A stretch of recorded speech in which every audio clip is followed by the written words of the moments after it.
channel for your peace. Where there is hatred, let me bring some love.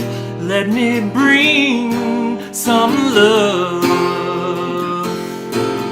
Oh, make me a channel for your peace. Where there is injury, please bring your pardon tonight, dear God. And make me a channel for your peace. Where there is hatred, let me bring your love. Let me bring your love. And make me a channel for your peace. In the despair, let me bring some hope to everyone who needs it now. To the one who needs it now, Lord. Oh, make me a channel of your peace. In the darkness of this grief, can you bring relief? Pardon what we have done.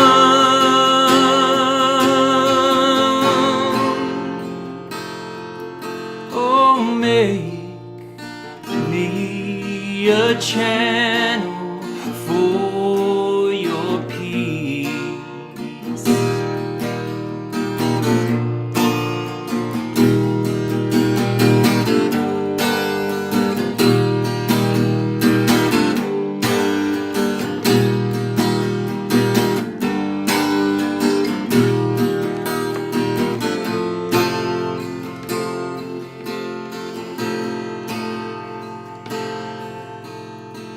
Make me a channel for your peace. Where there is hatred, let us bring love. Let us bring hope. Let us bring love.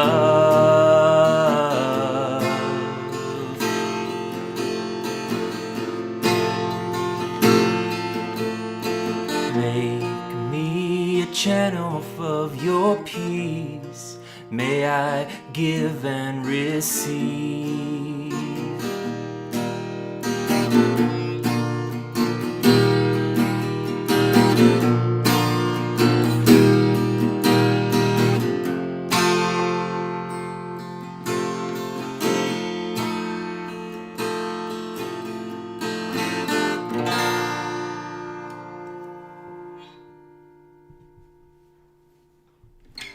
Thank you, Brandon Pfeiffer. Welcome, everybody. My name is Abe Bonowitz. I'm the Executive Director of Death Penalty Action, and I'm here with Suzanne Bosler and my friends, the Powells. We're in their home. They've been hosting us here in Idaho. We were outside the prison this morning. If you hadn't heard, Thomas Creech was scheduled to be executed this morning, and it was another failed execution. They stopped attempting to set a lethal injection after, I'm told, 8 jabs of the needle and gave up, and he is still alive after all that torture. A bit of a circus here in Idaho. It was going to be their first execution since 2012. So anyway, that's what happened there. And now we're looking in Texas, where we're all appalled at what's happening. Ivan Cantu, there is just too much doubt.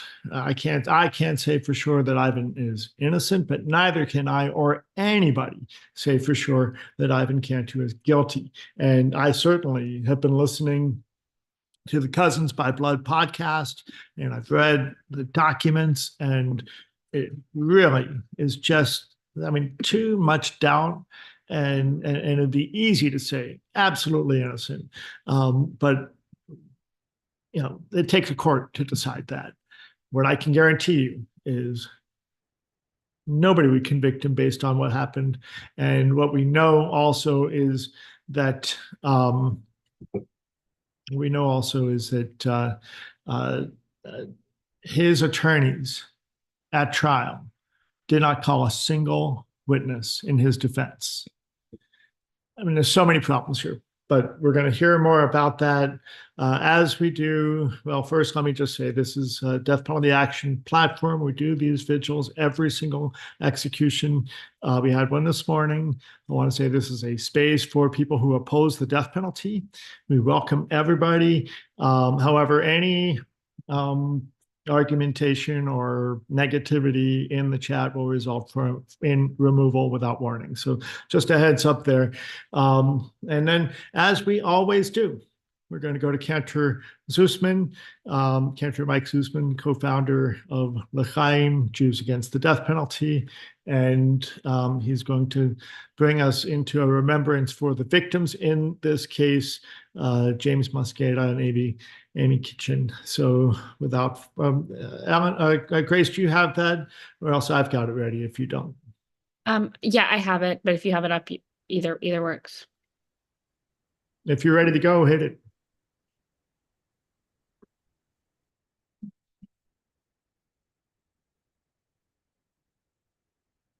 And don't forget to hit those boxes to allow the sound. That's what I was coming to do. Yep.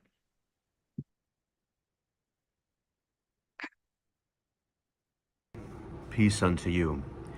Cantor Michael Zusman, with the thousands of members of L'Chaim, Jews Against the Death Penalty and Death Penalty Action, together with all of civilized humanity from around the world, on this horrific day of February the 28th, in which our longtime pen pal Ivan Abner Cantu stands to be put to death by the state of Texas. Ivan is accused of the killings of James Edwin Mosqueda, his cousin, as well as Amy Michelle Kitchen. We remember them now, and as we always do, we call to mind their spirits. I'll be offering a traditional prayer from the Jewish tradition and invite you, whether you're religious or spiritual or secular, to send energy now and thoughts to them. We never forget the victims.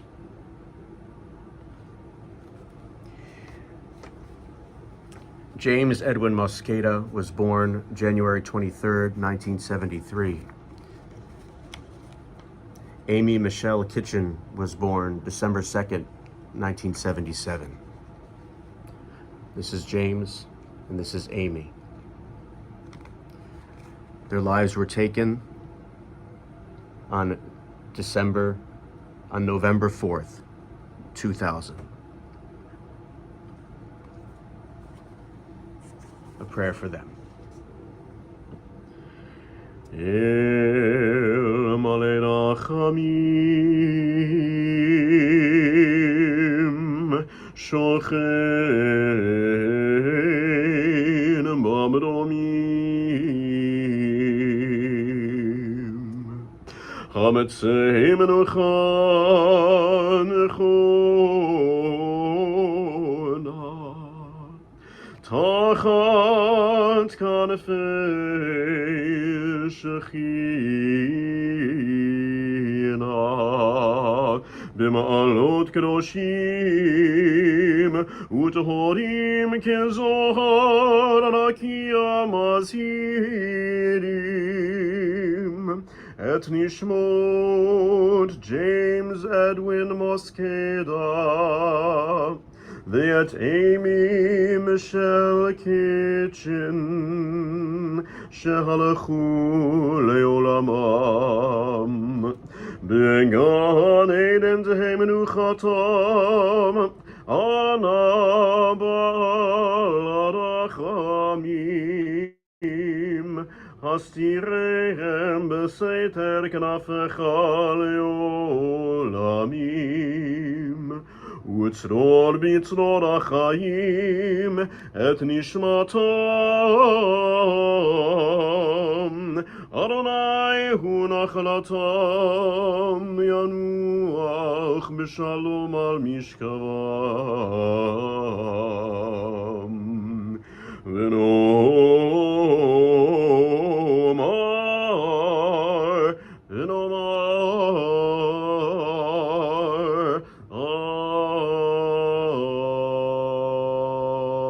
Amen.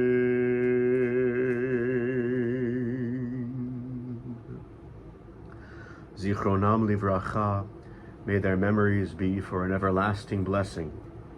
May their nishamot, their spirits, be loving guides for all their loved ones and for us all. May all who knew them be comforted among the mourners of the world. May no more blood be shed in their names, and may the killings end. Amen. Amen. Thank you, Cantu Zusman. It's important, as Reverend Dr. Jeff Wood has just said in the chat, to pray for grace and peace for Ivan and his family, especially his mother, Sylvia, at this time.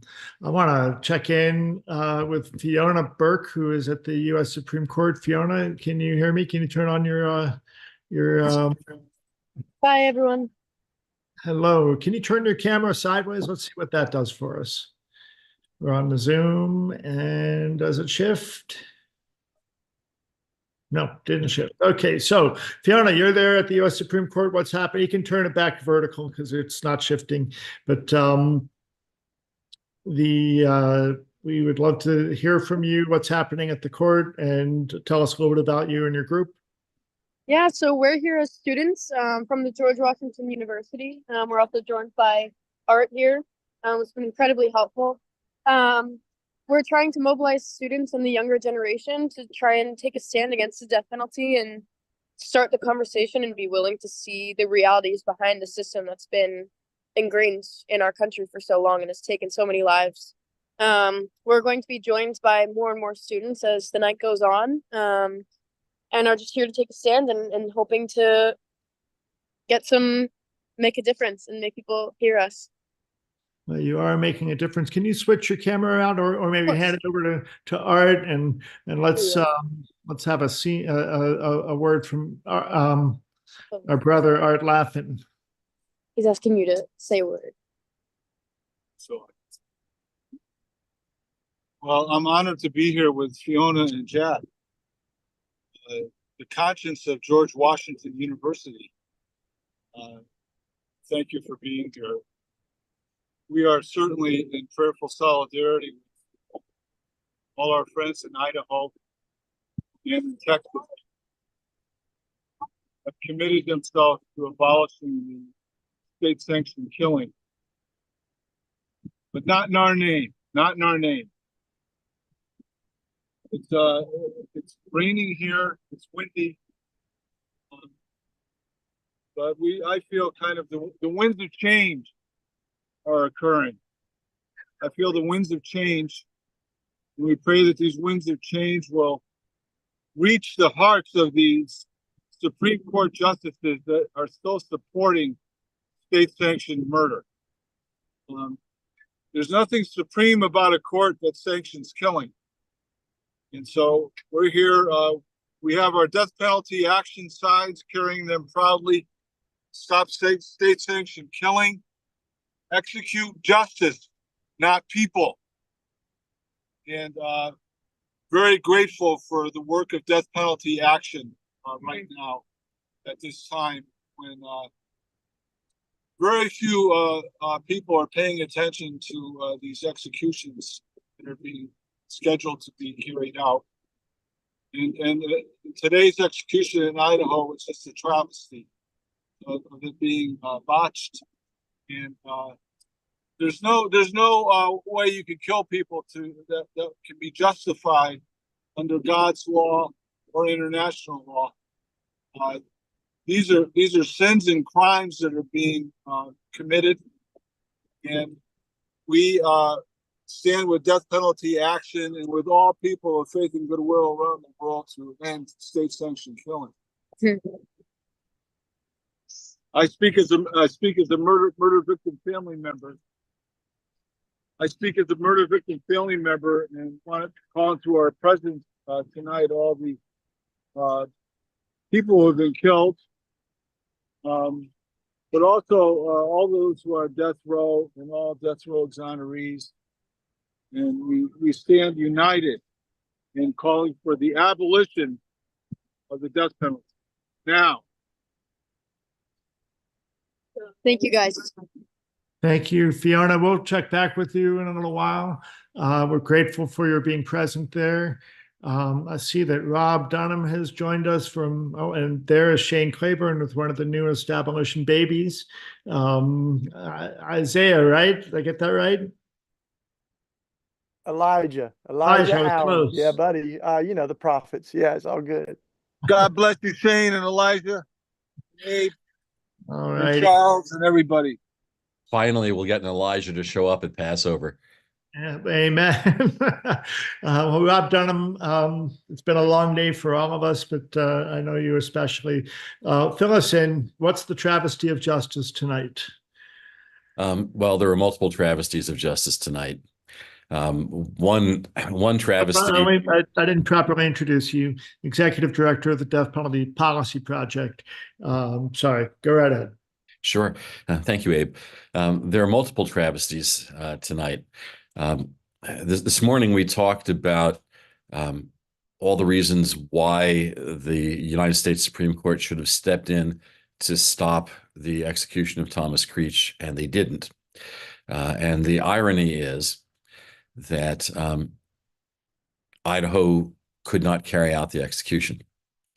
What I understand happened, depending on whether you believe the DOC or defense counsel, they attempted either 8 or 10 times to insert IV lines in both arms and both legs. They failed for between 45 and 50 minutes, depending on who you talk to.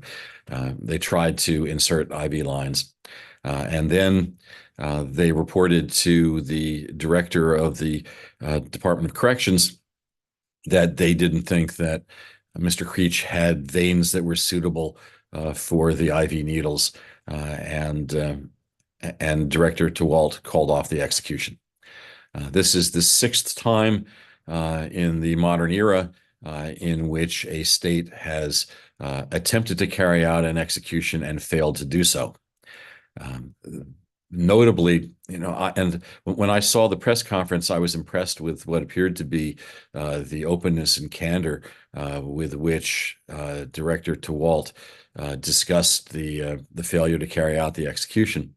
And then I read the statement that he made to corrections personnel on the DOC website, in which he described what happened as the opposite of a failure.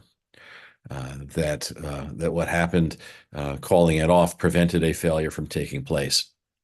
A botched execution is an execution that results in something other than what was supposed to happen.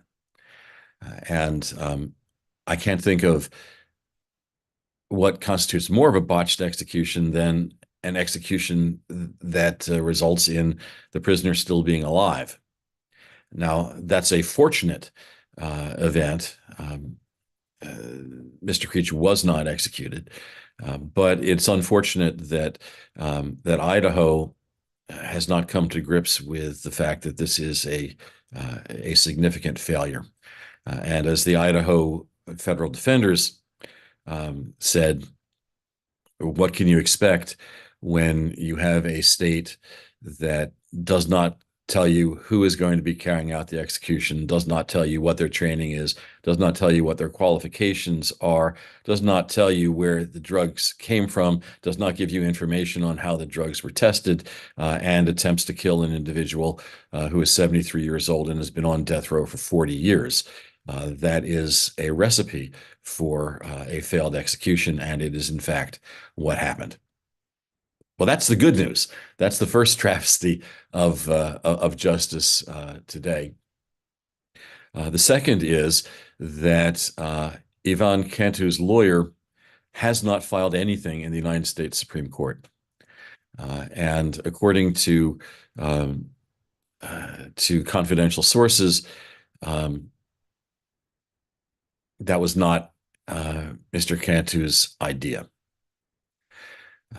The lawyer said to Associated Press that she could not think of any path to getting the Supreme Court, to getting the case in front of the Supreme Court for review.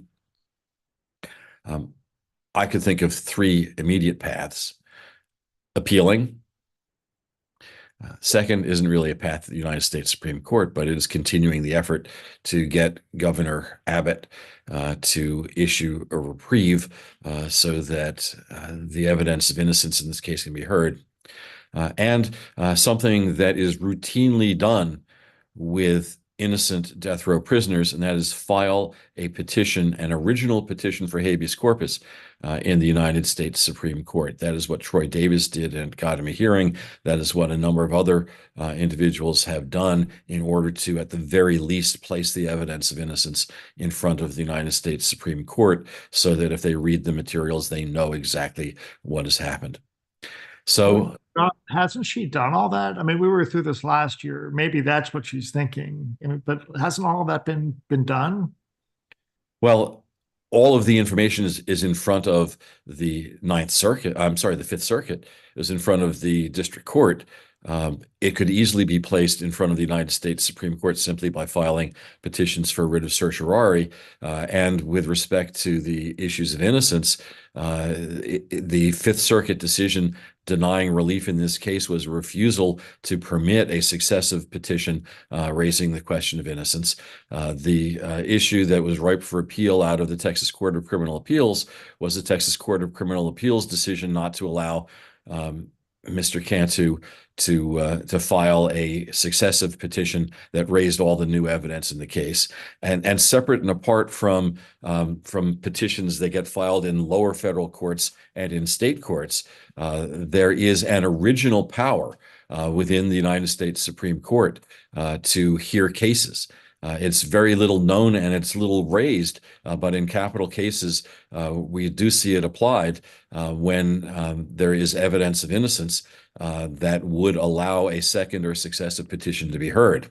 And so the power to file an original writ of habeas corpus is there, and anyone who handles federal death penalty cases should know about it. It's one of the fundamental things that a capital lawyer is supposed to be aware of. So I think it's disappointing, and there are very serious questions if, in fact, it is true that Mr. Cantu wanted the case to be appealed and counsel did not do so. Wow. Well, whoops, I got to work with Gina a bit last year. Death Penalty Action was working with Matt Duff and Michael Frazier, the Cousins by Blood folks, who may or may not choose to join us this hour, as well as Gina. Last year, when nobody was around helping Ivan, we took Sylvia and did a press conference also at the Collin County Courthouse, and we took her to the Texas State Capitol, where she was able to meet with legislators and the media, and we presented petitions at that time, and then of course Ivan got the stay. So I'm a little surprised by this information, and I guess we'll hear what the reasoning is and what's happening. And I can't imagine Ivan is happy about it, especially in this kind of circumstance.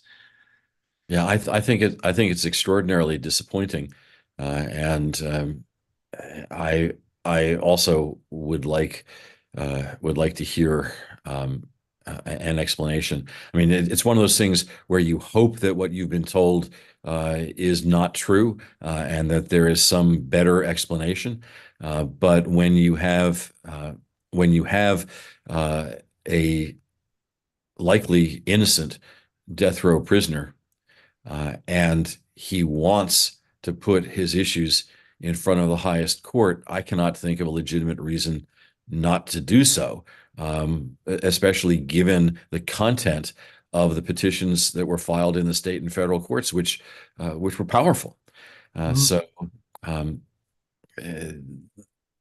we ultimately have to find out what precisely happened. One way or the other, it is something that's extraordinarily disappointing. Wow. Well, we're gonna see how the night goes on. So there is nothing pending at the U.S. Supreme Court right now. This is done. That's right. Wow. That's shocking. Now maybe we'll hear some more information in the wake. You know, Gina has, well, like you said, her filings have been remarkable, and also, you know, she's a former prosecutor. She really dove into this case as a person that should be circumspect, as every attorney should. But coming at it from a former prosecutor, I thought really was a strong asset to Ivan. So, Rob, is there anything else you want to add at this point? Because we got a well, the one thing we haven't really discussed are the issues in the case, and I think others can probably do it better than I can. But the fact of the matter is that there, especially since the documentary was produced, additional evidence has come forward that I think pretty significantly, pretty powerfully demonstrates that Ivan Cantu did not commit the murder for which he's on death row. wow. All right. Well, thank you, Rob. I want to invite our panel. I know Charles and Suzanne is here with me. We were together, as Jeff, of course, but in particular, Charles and Suzanne and I were, and Scott Langley, were all part of working with Sylvia Cantu and this whole team last year. And Charles, I wanted to see if you have any thoughts you'd like to add at this moment, especially being the brother of somebody who also has a super strong innocence case and has not been able to get the merits of his case in front of a court. Charles Keith is the Impacted Communities Liaison for Death Penalty Action. Charles, Yeah, one second, let go me ahead. interject real quick. The Dallas Morning News is also reporting that there will be no appeals to the Supreme Court, that they've confirmed that with the attorney. Unbelievable. Charles? You know, as family, you know, you have a lot of outsiders, supporters, attorneys, judges, but you know, you're looking at your family. You're watching your family go through this, and other family members. I mean, you guys are all gathered. It's almost like, you know, it's funny. It's like back in the slavery days. You come outside the house or peek through the window, and you watch your loved one be hung, and you had to deal with that no matter what, because if you came to their rescue, you know, you were going to be attacked also. So I think the death penalty is one of the most horrible things that you could put a family through. It's so torturous. When we went down to Texas, you know, being with Sylvia, standing next to her, you know, this is a mother. You know, this is a mother. And she come out to fight for her son. I mean, you know, what a warrior. It's just unbelievable. And watching all these families come out and show their love to the communities and say, hey, my loved one didn't do it. And again, you know, our criminal justice system, I've always stood on that word doubt. I've always stood on that word doubt. And it seems like our criminal justice system doesn't stand on that word anymore. Again, it's like you're convicted, and then you got to figure your way out. When we get to the end of this, we see so much doubt, and going back, looking at a finished case, looking what everybody done, and you can still see the doubt. I mean, there's just so much doubt. We can't say 100%, but neither can they, and that's the problem. They can't say 100% either, but yet they're still taking lives, and you're taking family members, and a lot of times you guys have gotten it wrong. Jeff's got another update here. Just got word in the latest denial from the Fifth Circuit. They said that Gina and Ivan have abused the court based on their filings. So Gina's might be risking her. I don't know what that does for an attorney and their bar card or whatever it is, but that's I don't know. There's going to be a lot of Monday morning quarterbacking here. Shabazz has just joined us from outside the prison in Huntsville. Let's do a quick check-in here. Shabazz, tell us what's going on, brother. Peace and blessings, y'all. Peace and blessings. Stevis Watson, Executive Director of Service Agency Working Group 512. Very sorry to be here this evening. I did not want to make this trip. Not yet again. As you can see, I'm walking up on our protest, us exercising our First Amendment right.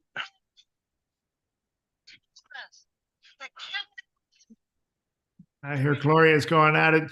Not as many people as I expected tonight. I've been We got there. more people than we have for Jedediah. Yeah.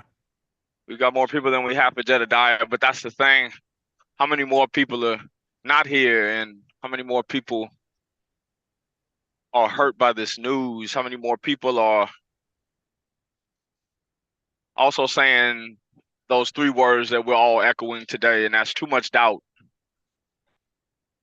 My phone's been going off all day, and I'm not so intimately involved. So it seems like those in America also believe the same, that there's too much doubt. It's a cold evening out here, and it's cold as TDCJ can be. Well, that goes without saying, but I will say it was windy in Idaho this morning. But so, Shavas, could you just, for those who have never been on one of these vigils before, just explain the scene and what's going to go on down the street there in a little while? I guess they're now moving witnesses in a van, but still, you see them come through. Yeah. Hey, good to see y'all. Good to see y'all. I'd give hugs. I'm live. I give giving air hugs. Yeah. You know, sometimes we come to these spaces and the camaraderie is really high. I mean, it's not saying anything. Peace and blessings. Of course. You know, we come here and the camaraderie is high, but it's been established through these efforts. So we're thankful for the people that come out. But we look at these folks in these uniforms and we wonder if they give a damn, you know? Yeah, Shavas, is your device able to zoom a little bit down the street? Look at that. Okay, so you know, actually looks like they've just paved it. That prison just had a big fire. They've been doing a lot of work there. But the building down here on your left is the administrative building. That's typically where all the witnesses and the media and all that gather. And normally what happens when there's an execution here, you have, you'll see at some point around the appointed hour, the witnesses crossing the street and going into the prison. And Shavas is going to give us a better look over here. And, you know, so that's the administration building there that we're seeing. And then they'll walk across the street, go into the front door there. And then that's how we know when the execution is over, is when we see all those people come back out. So we'll be keeping an eye on that. Shavas is down there for us to do that. And there's other folks also keeping a watch for us and letting us know what's happening. Shavas, what else can you add? Who else is down there? And, you know, can we hear a little bit of the program, what they're doing? Absolutely. We've got the continued coalition of those who seek abolition of the death penalty. We've got some media here. We've got the Texas abolitionist movement, abolish the death penalty, familiar faces. Got the Death Row Angels. We got our ladies coming all the way from Houston, Miss Linda Snyder and David Snyder of the prison show as well. We've got our death penalty family, our death penalty action family. Good Julie Rinker and our SMU friends, Miranda and Precious. I see Clementine Bartos and we got some people there. Julie's got her baby. Student here. The baby's probably with. So think of how many more students should be involved. As you can see, we've got more media. You know what I'm saying, sir? I'm back up for what? So, sometimes at these things, there's no media. Sir, you don't have any constitutional right over my volition. If motion, keep going. Thank you. I'm a member of the press, so if you could stay out of the street, thank you. Thank you, Shavas. We're going to come back in a little bit. Sometimes there's Thank you. nobody there. Sometimes there's very few people there. So there's a little bit of more of a crowd tonight. But it's not like, I mean, I was down there when we had, when they killed Carla Faye Tucker, and some of these crowds have been really, really big, and not so much tonight. But we're all here together online. And Shavas, thanks so much. We'll check back in with you. Let us know if you see anything. Okay. And let's talk to Reverend Dr. Jeff Hood is here, National Death Row Spiritual Advisor, and also had a chance to meet Ivan on death row last year. Jeff, what do you want to share with us tonight? Yeah, it's another difficult hour. Here we are, a couple hours past, 6-7 hours past being on this thing this morning. Me and Charles going at it, trying to make sure that we feel the air, keeping talking about different things. And we both, I'm sure, was wondering how much longer we're going to have to talk to each other. Lo and behold, who would have imagined that Thomas Creech was getting poked over and over and over again while we were all trying to figure out what was going on? Rob, you always do such a good job of putting everything in perspective. And to think that we are at the 6th botched execution, and I think about Alan Miller, and I think about Kenny Smith, and the folks that I've engaged with who have survived these botched executions. Kenny described it as being under a sewing machine, being poked over and over and over again. And if that ain't enough, here we are again this evening. Yet another execution in Texas. The question always to me is, how many times are we going to do this? How many times is this going to have to happen? How many vigils are there going to have to be? My kids, they told me a second ago, I told them I had this vigil tonight, and they said, why are you doing another vigil? I said, because there's another execution. They said, don't people get tired of killing each other? One would think. One would think. I'm so thankful that I have all of you to gather with in these moments. I know, Charles, you've said this before. Abe has said this, Janet, Shane, it's such a blessing to be here. We talked a little bit this morning about humanity. I don't want us to forget that the guards who are doing this are human beings. Ivan Cantu is a human being. Governor Abbott is a human being. We are human beings. Our humanity is what connects us. It would be a mistake for us to sit here and say, look at all these monsters who are doing this. Just like it would be a mistake for people out here to say, look at Ivan Cantu, he's a monster. You see, we will either choose to humanize each other, or we will continue to go down this road of dehumanization. What we are experiencing tonight is dehumanization. I'm ready for a little bit more humanization. And so I hope that the message of tonight, no matter what happens, obviously, I hope that it doesn't happen, but no matter what happens tonight, there's a message of humanity that I hope we can take with us. And the way we encounter each other, the way we engage the political process, the way we drive to work. As I said this morning, and I'll say over and over again, abolition is a lifestyle. It's not just simply getting rid of the death penalty. It's deciding that we want to be better as human beings. We want to love each other as human beings. that we want to rehumanize our world instead of dehumanize our world. Amen. Amen. Thank you, Jeff. Shane, you want to jump in at this point? I can jump in for a second. I'll talk kind of quiet. Elijah's starting to go to sleep, and I don't want to disturb that, but I'll let you see him there. For y'all, for folks that I don't know on the call, my wife Katie and we've been married about 12 years and got surprised with this little baby. And he's 2 months old almost. And as I look at him, I'm reminded of what you were saying, Jeff, that every single person is made in the image of God.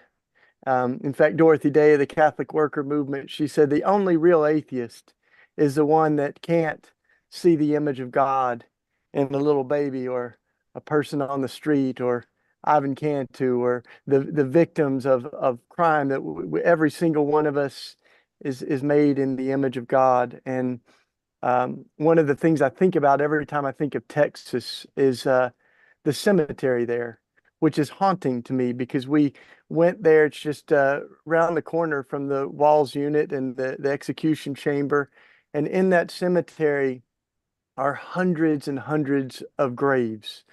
And many of them actually don't have a name on the tombstone. It only has a number.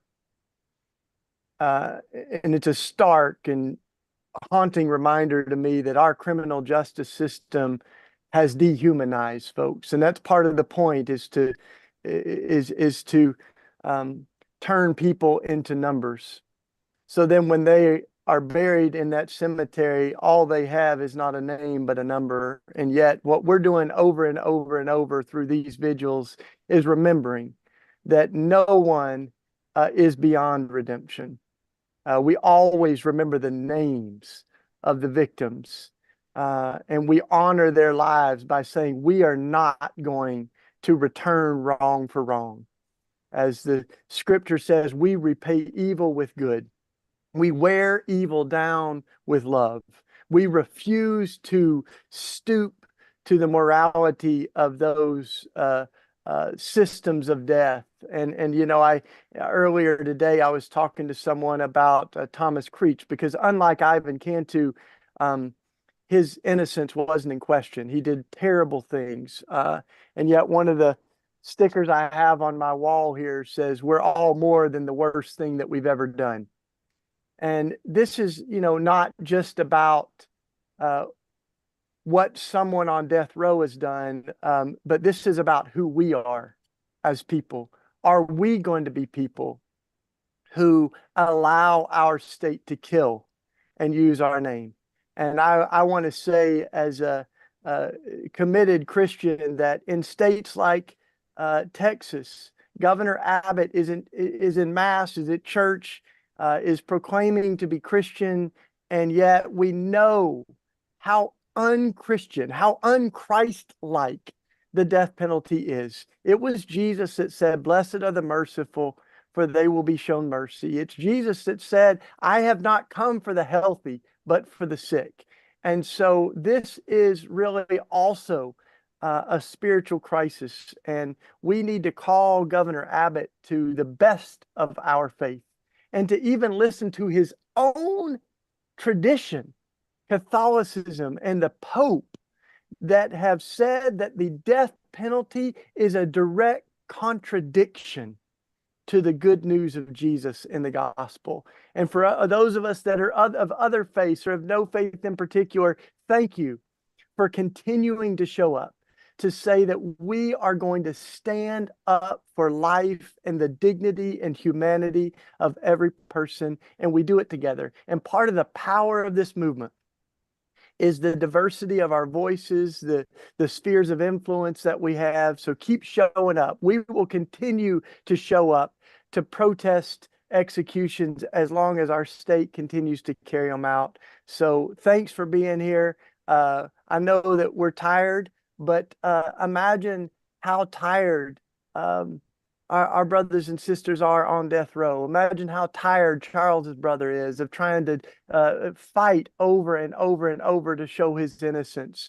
And so thanks for showing up, even if you're tired. Thanks for showing up in the middle of the night, some of you overseas, and we'll continue to show up together. Babies crying in our arms or whatever we got to do to say we are going to fight for a world where every single person is honored, that we say every single person is made in the image of God, and no matter how bad it got or how bad it was, nothing can destroy the image of God in one another. So we're going to stand up for that. So thanks for being here. It's an honor for me to show up with my little baby, because we're going to raise him up to be a freedom fighter and an abolitionist. And I can't wait for him to get to know the people on this call, because the people in this movement, many of them have deep wounds, survivors of violence, wrongfully convicted folks, people who are fighting for their loved ones on death row. But we are a movement of wounded healers, people who are using those things that they have survived to be a force for life and for healing in the world. So it's an honor to be a part of this movement, even as we all wish we didn't have to show up for another stinking vigil at an execution. But if we're going to have them, we're going to show up every time. So thanks for being here.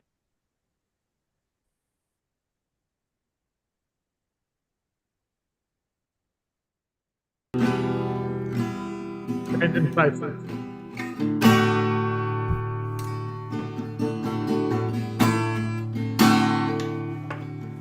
Oh, love is in need of love today. Don't delay. Send yours in right away. You see that hate has arrived, and it is trying to break our hearts, break our hearts. Stop it now, oh please, stop it now before it goes too far.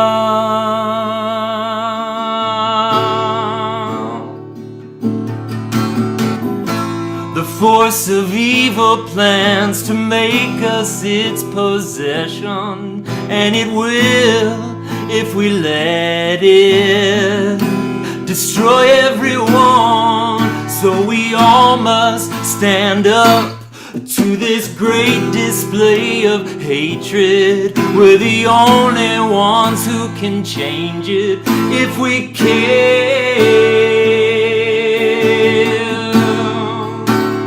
So listen, love is in need of a little more love today. Don't delay, send yours in right away. You see this hate is going round, trying to break too many hearts, and we got to stop it now before it has gone too far. You know love, love, love, love, love needs your love.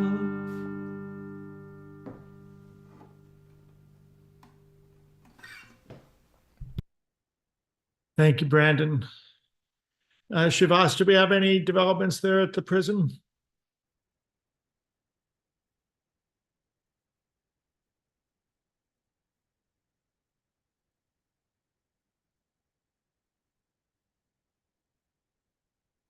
Waiting to hear from Shivas just to see, and also we may have another guest here. I'm trying to pull up from the audience here. Let me find out what name we're under.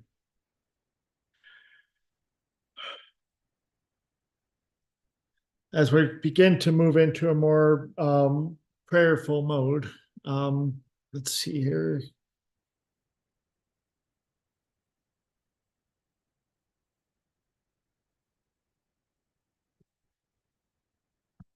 Shavas, you want to turn on your camera and let's hear what's happening at the prison?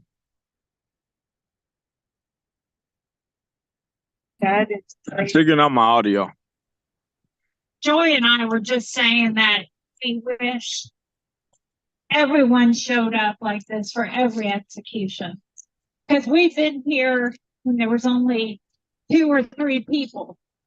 We need to all stand together, no matter our differences, stand together and make a difference. That's what we need to do. There's no reason why Ivan has to be there. There's no reason. Yeah. Every execution, not just 1 or 2, not just, do you want to? No, don't just pick and choose. Don't play favorites. Be here every execution. We're grateful that everyone's here today. And at the this moment, These men, there's not enough. Not sure what happened there with Shavas's video, but there we are. Hey, sorry, Abe. I was fixing my audio. Okay, well, it sounds like they're just not sure what's happening there, but thank you for being there and giving us another viewpoint. This is, one of the things that happens with these is, while we're waiting, we fall into less focus, and we want to keep our focus here. Janet, maybe this would be a good moment for you to bring prayer from England as we start to approach the time of the scheduled execution. Yes, thank you, Abe. So hello, everybody. My name is Janet Walsh. The second vigil that I've been on today, and it's rather late, almost midnight here in England. So I'm a Christian believer. I live near Manchester in the United Kingdom, and the last executions in the UK were carried out in 1964, almost 60 years ago. And I'm standing here with you all as you campaign to abolish the death penalty in Texas and to try to save the lives of those condemned to death, and especially today for Ivan Cantu. This is my prayer for Ivan. In Psalm 145, it says, "The Lord is near to all who call on him." We lift Ivan Cantu up to you, O Jesus. We call to you right now, O Lord, asking you to stop the execution of this man, whom it would seem is innocent of the crimes for which he has been convicted. May he know your presence with him and be comforted as he faces the cruel ending of his life here on earth. Set him free from fear as he stares death in the face, and fill him with your peace. We trust, O God, that if this execution goes ahead, you will take him into your arms to be with you for all eternity. I cry out to you, O Lord, on behalf of Ivan's mum, Sylvia. I believe you see her tears, and thank you that one day you will wipe away every tear, and that there will be no more death or mourning or crying or pain. May she know your presence right now and your arms of comfort around her. I speak to Greg Abbott and say, may your dreams be haunted as you allow yet another innocent person to be executed when you could have stopped it. May your heart of stone be changed to a heart of compassion for all on death row, so that one day executions in the US state of Texas will be no more. For those who have committed perjury, withheld evidence, and improperly coached witnesses, may you know the wrath of God for the wrong you have done and come to repentance. Thank you, O God, for those jurors who have spoken out on behalf of Ivan. May they know your abundant blessing. And for all those who have been campaigning for Ivan Cantu, may the Lord bless you and keep you, May the Lord make his face shine upon you and be gracious to you. May the Lord turn his face towards you and give you peace. And I offer all these prayers up to you now, in the mighty and precious name of Jesus. Amen.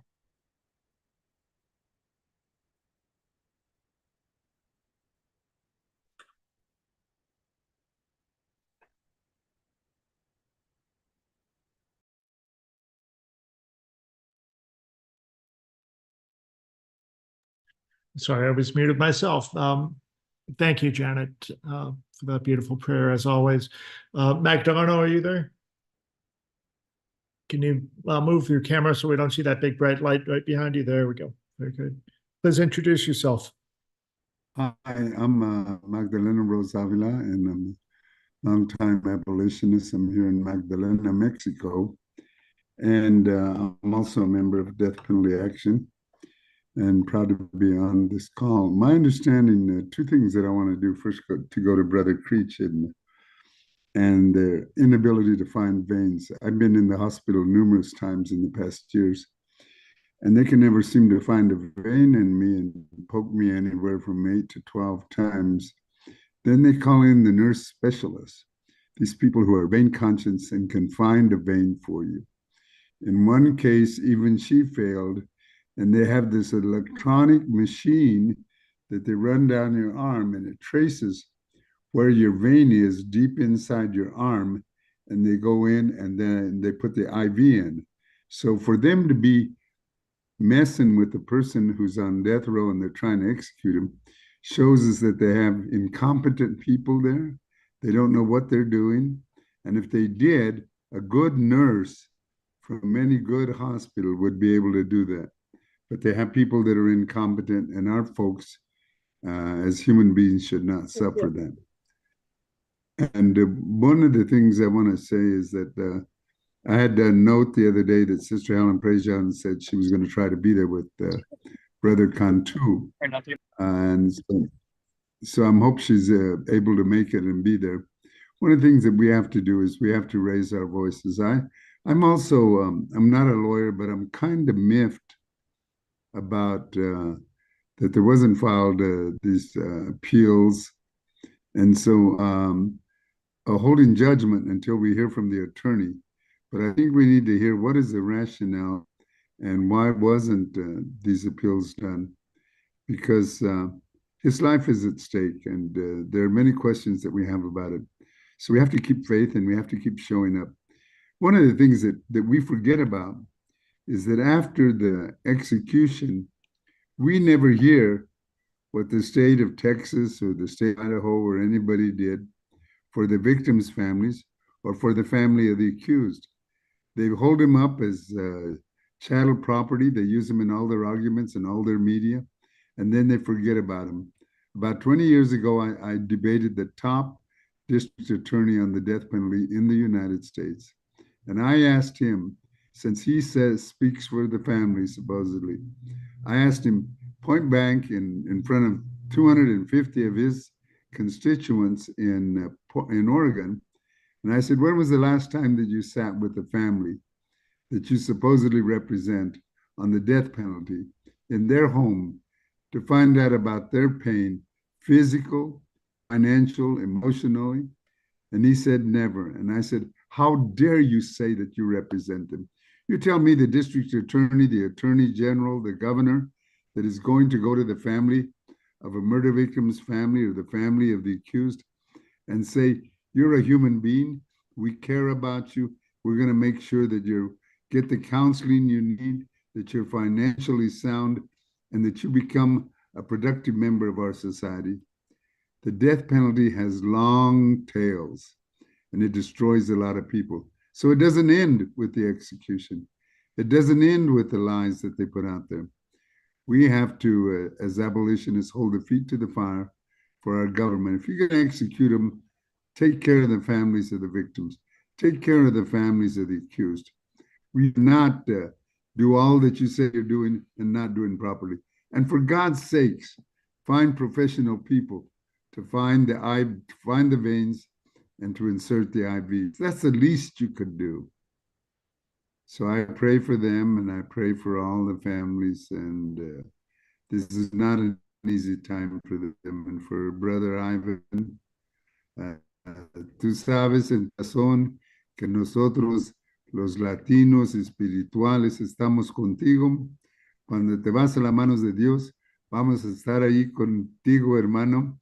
Te vamos a abrazar y darle el cariño de toda la vida. Y que viva Ivan. Gracias.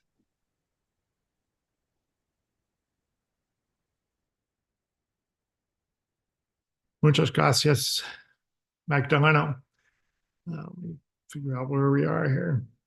Hey, just to jump in really quick, I just saw that Governor Abbott has said that he will not intervene to stop the execution.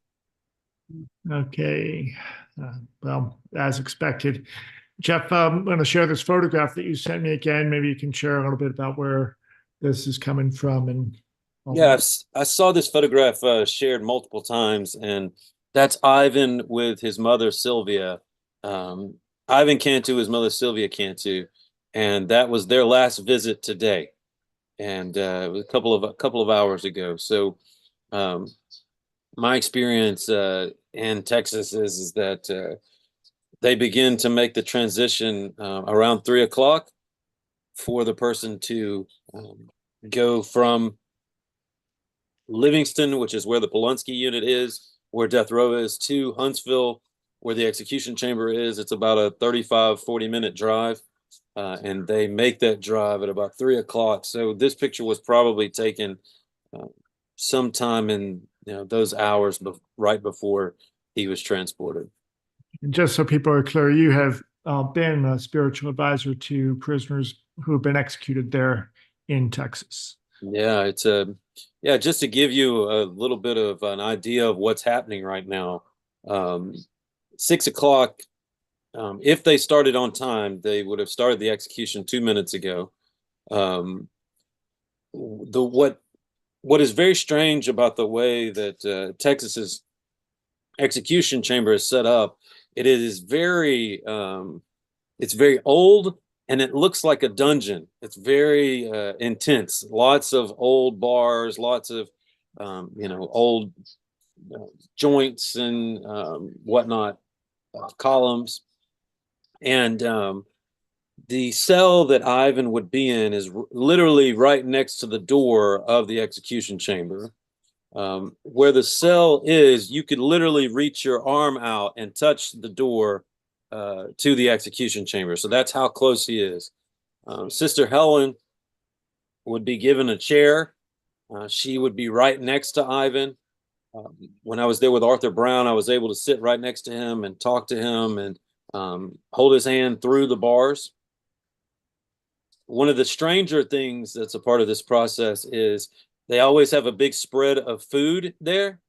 Veggie trays, vegetable, ranch dressing, fried chicken, fruit, all these types of things. And the food is for the guards who are working. And there is, it's complicated, but I just saw that Shavaz said that the media is crossing, getting in the van. I'll wrap it up by just saying there's this juxtaposition of someone who's about to die, and then there's all of these corrections officers just sort of feasting. And it's very bizarre. Eventually, Ivan is taken into the chamber. He is strapped down. Sister Helen will be standing at his feet. She will be allowed to touch his feet if that's something that he asks for. On to the right, there are 2 windows, and they're very small rooms. One is for the victim's family. The other is for, which of course we need to remember in this case, the victim's family is Ivan's family. They're all related. And on the other side, the media and Ivan's family will be. And these 2 windows are right here. On the other side is like the control center. So there's tubing that's coming out of the control center. On the other side of the room at Ivan's head is the warden of the Polunsky unit, who is the state's executioner in Texas. And if if this goes correctly, and I know that's a very weird thing to say, but if this thing goes correctly, which I hope that Ivan doesn't have to suffer, but if it goes correctly, it should take 15 minutes or less. Okay. I want to return. Thank you, Jeff. We're going to go back to the Supreme Court, and we need, if you can unmute Fiona. I want to just check back in with you before your phone dies. Yeah, sorry. And welcome also. If is Art still there? Hi, Art everybody. has off. It started pouring pretty heavy. So Art took off. Okay, I was going to invite Art to pray and sing for us in this space that we're at. We're grateful for all of you for being out there in the wet and the rain at the U.S. Supreme Court. Can you give us a view of the court for just a moment? And this is the UnSupreme Court, where there's a demonstration happening against this execution right now. It kind of reminds me of the execution of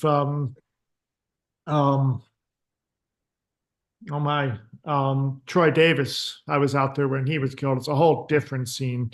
But anyway, Fiona, thank you. Thanks to all of you for being out there from George Washington University. And again, we're just beginning an attempt to make sure there's a protest at the Supreme Court at every execution, and that's being led there by Fiona Burke and her colleagues there at George Washington University. So thank you, Fiona. Yeah, thank you so much for this opportunity to kind of hear us in this younger generation. I think we're really set on trying to do this for every execution, trying to start conversation, not just on our campus, but kind of just with everyone that we interact with as we kind of grow up and kind of enter society in a different way. I think that there's really, especially with the support that we've gotten from organizations like you guys and Abe in particular and Art, I'm so thankful, but I think there's some real power to make a real change here. So thank you so much again. Okay, thank you. Brandon, I think it's time for us to get into the mode, if you would.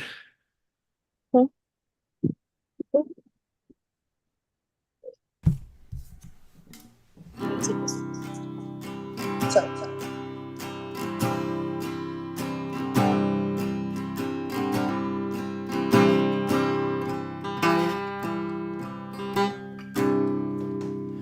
Why should I feel discouraged?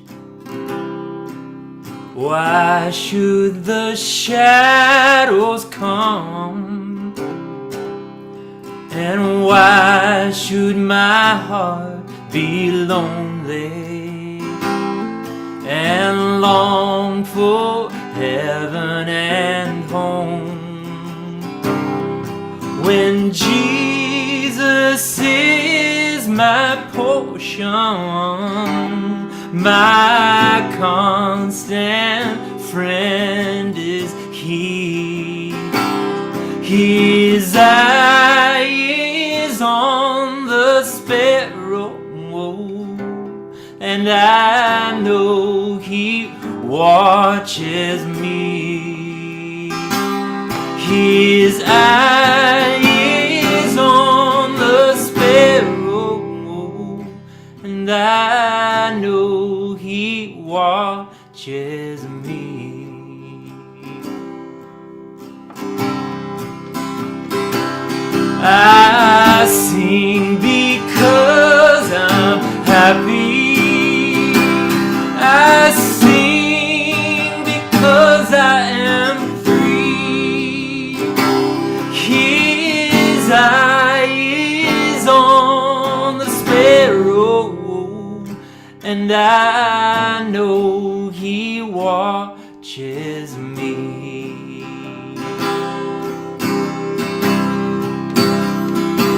Say I sing because I am happy. I sing because I am free. His eye is on the sparrow, and I know He watches me. His eye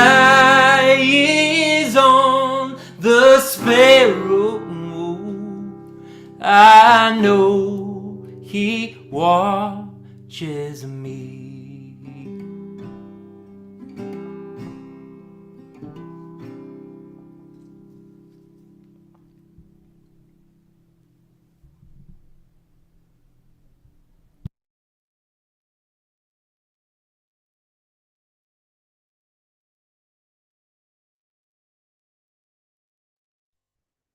Cantor Mike Zusman.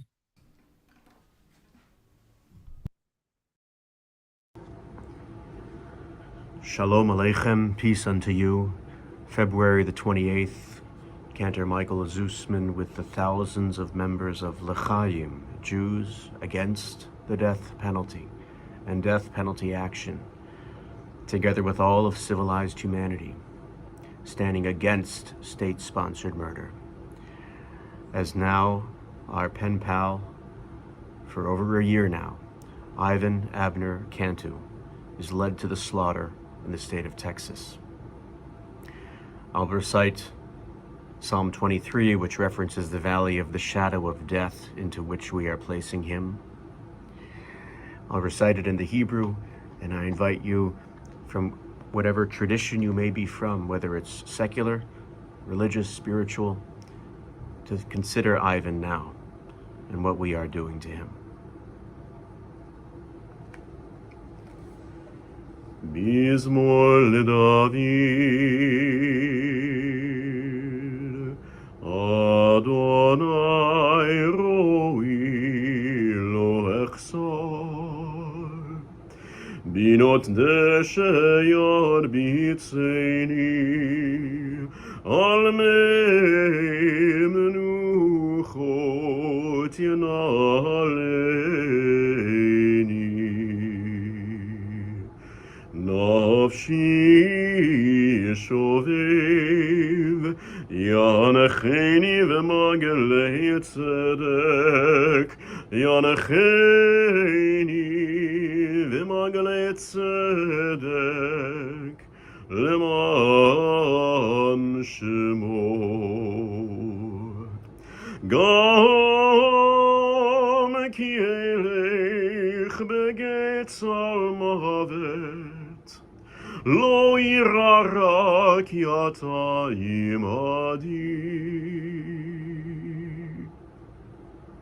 Shivtecha umishantecha hema yanachamuni, tadoch lefanai shulchan Neger tzorrai dishanta vashemen roshi kosi revayach tov vachesed yirdefuni kol yemei chayai kol yemei chayai V'shavtim b'veit Adonai le'orech yamim. Adonai roi lo echsar. Adonai roi lo echsar.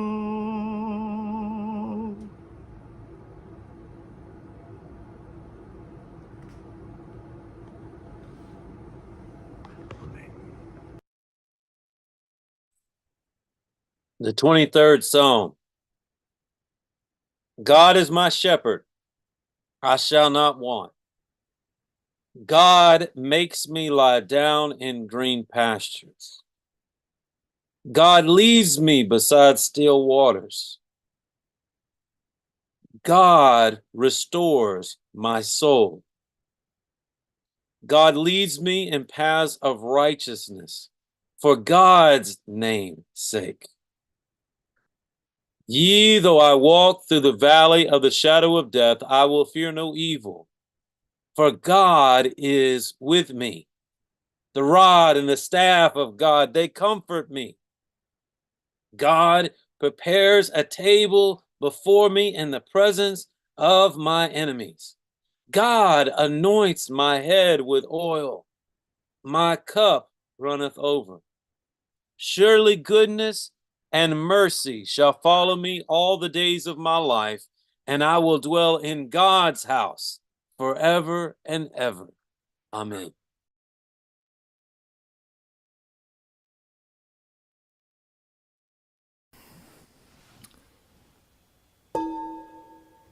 I take refuge in the Buddha, the one who shows me the way in this life.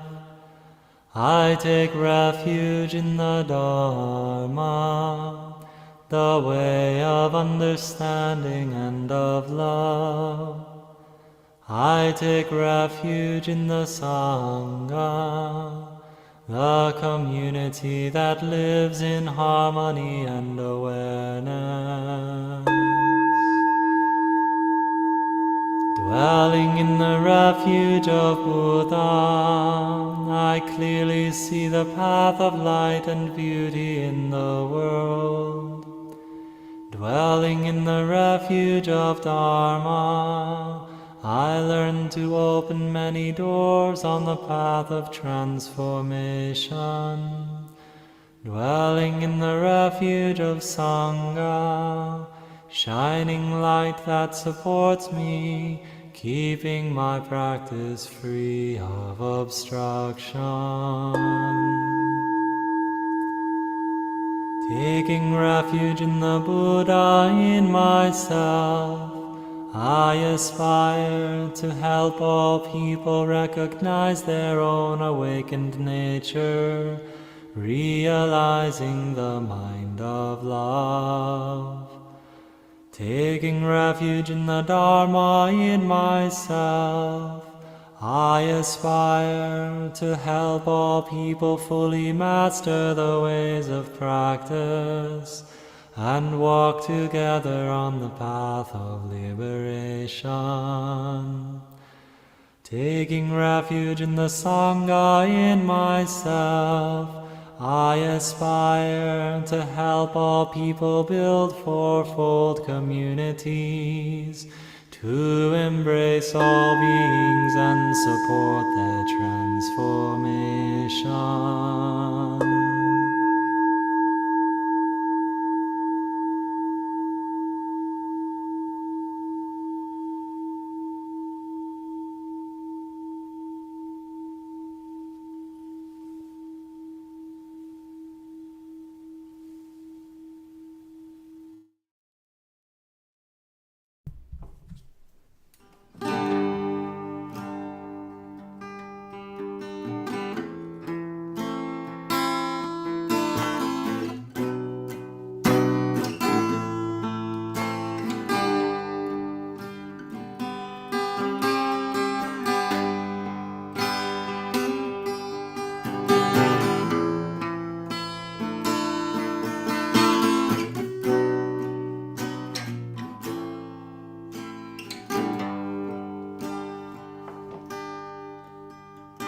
They say every man needs protection.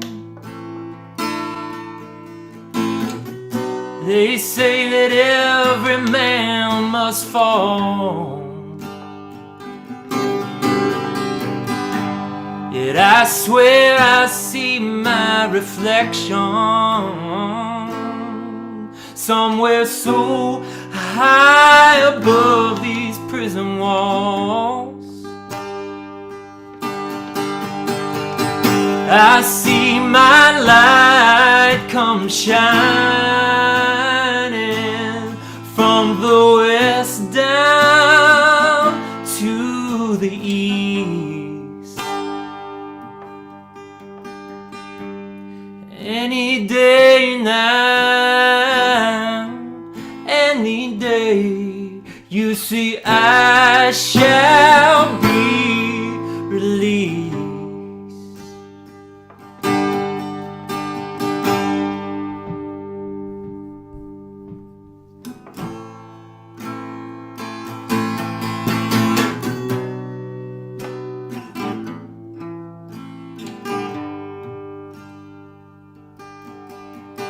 They say everything can be replaced. They say every distance is not near. So I remember every face of every man who put me here. And I see my light, it's coming, shining from the west down to the east. See, any day now, any day now, I shall be released.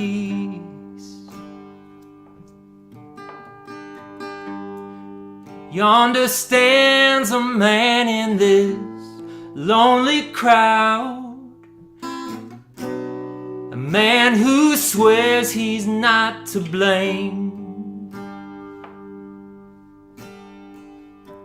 And all day long I hear him shouting so loud, singing, I have been framed.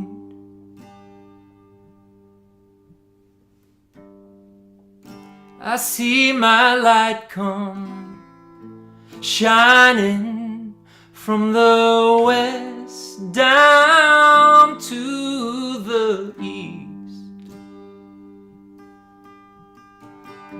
See, any day now, any day I shall be released.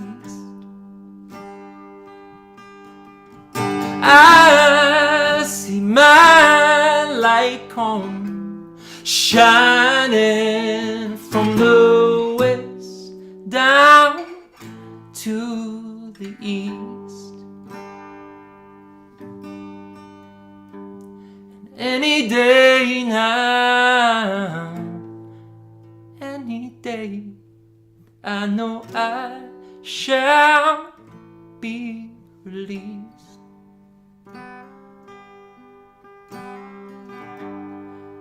Any day now, any day, I shall be released.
Amazing grace, how sweet the sound that saved a wretch like me.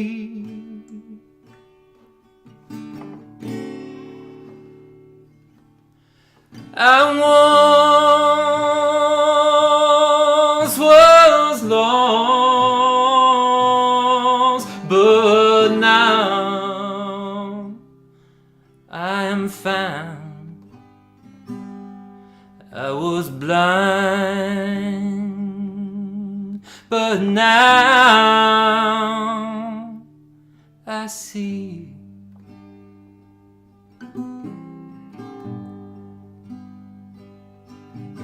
'Twas grace that taught my heart to heal, and grace my fears relieve.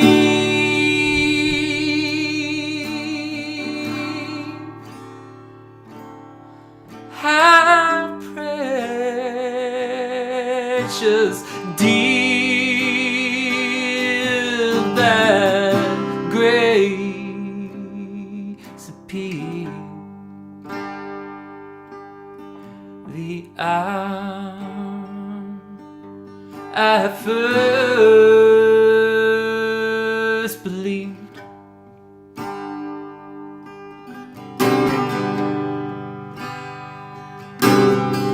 amazing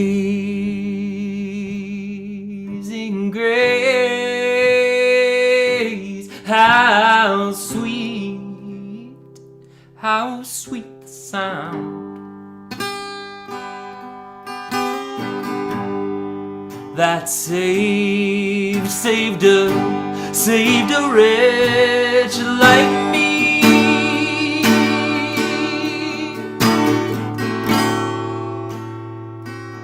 You see, I once was lost, oh, but now I'm found. Was blind, but now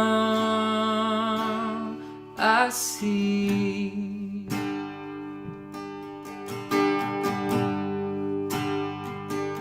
Yeah, I once was lost, oh, but now I am found. Was blind, but now I see.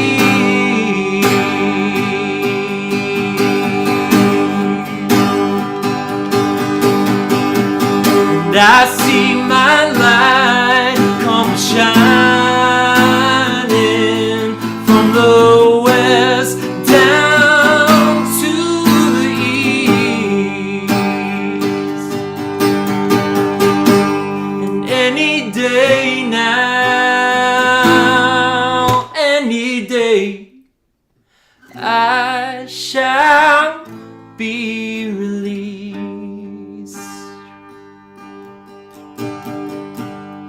Any day now, see, any day, I know I shall be released.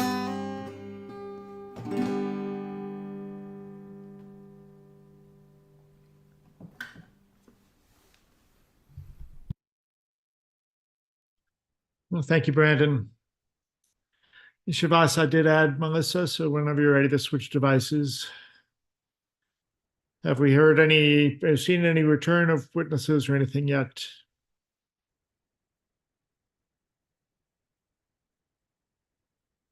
So it'll just be a moment with our view at the prison.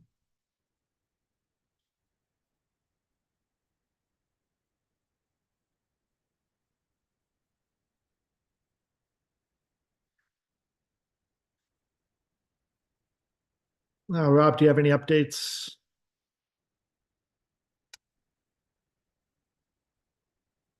No updates from the prison or whether the execution's been carried out. I have recalculated a bunch of things with respect to the death warrants that are scheduled for this year. I mean, every time we have one of these vigils, it's because something bad is going to happen. But when I look at what's happening, and I've been saying this fairly regularly now, we're actually doing very well in the overall scheme of things. There have been 26 death warrants that have been issued scheduling executions for this year. And of those, assuming that the execution goes through tonight, 13 will still be pending. But this will only be the second execution of the year. And of the 13 warrants that are technically pending, we know that 10 of them are not going to be carried out. There are 8 warrants from the old execution schedule in Oklahoma that are not going to be carried out, although the state is attempting to reschedule some of the executions. So there could be a couple of executions that happen in Oklahoma, but there's in reality there is only I think there are only 2 in Oklahoma that have a chance of being carried out this year that are currently scheduled, and then there is 1 execution that is pending in Missouri. So what that means is that after 2 months, we will have had just 2 executions. And there are only 3 others that are currently scheduled that have a chance of being carried out. We know that there will be more death warrants scheduled. We know that South Carolina is attempting to ramp up and restart executions. We know that there'll be more in Texas, but all things considered, despite how bad tonight is, 2024 actually looks like it is going to be another year of progress in reducing the use of the death penalty in the United States. Wow.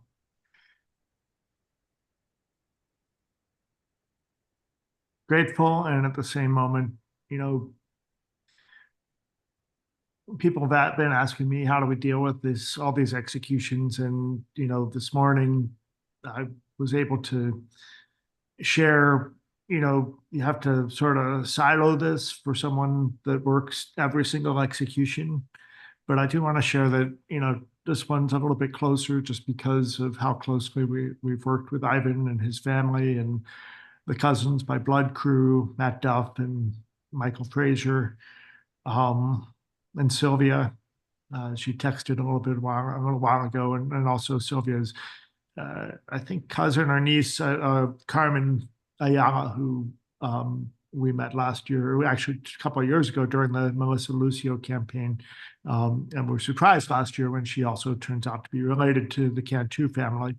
They are together. She just texted a little while ago that she's together with Sylvia somewhere nearby. They may or may not choose to join us tonight. I wouldn't expect so.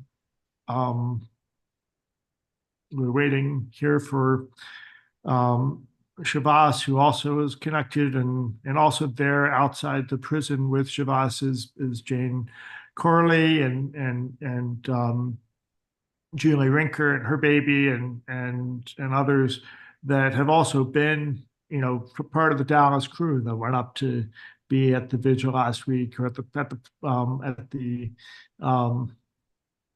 petition delivery last week at Collin County. And and all of us have had time to spend with the Cantu family, which is not always the case as these things move forward. So yeah, it's hitting a little bit closer to home. Shavas, if you got something to add, starting to get dark there. We're in that golden time of day where many of us are still waiting for a miracle, hoping for a miracle.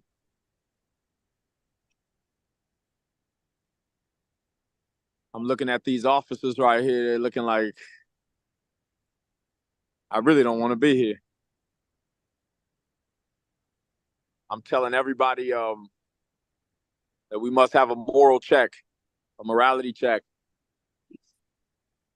That if you believe Ivan is guilty, get back in your automobile and travel back up 45. So it's really tough to know all these things. It's really tough to have watched the Cousins by Blood podcast and have held on to hope and see this taking place. I'm feeling sick to my stomach.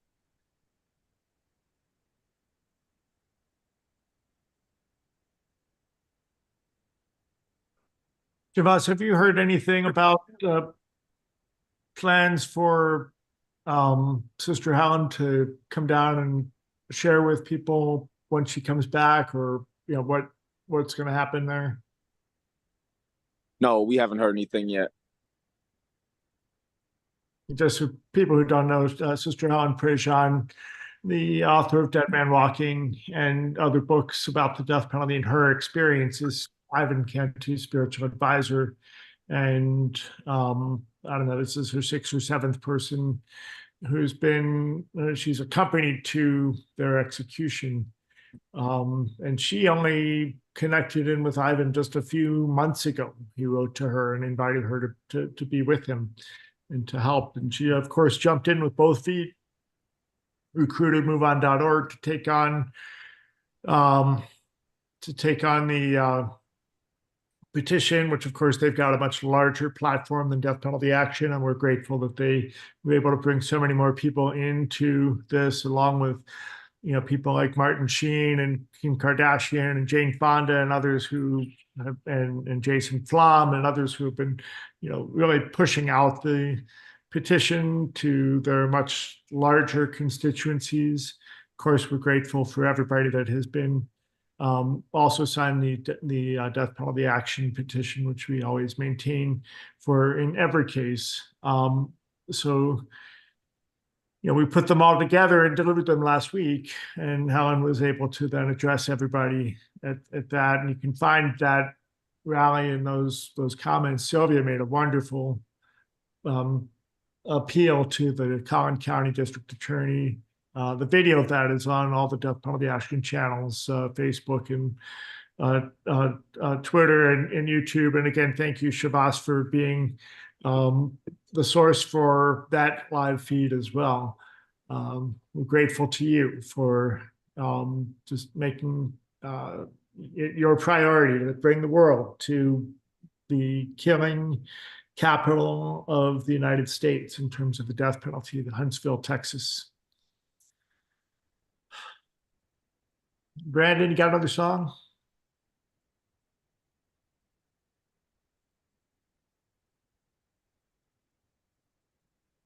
I'm going to keep this the image here, but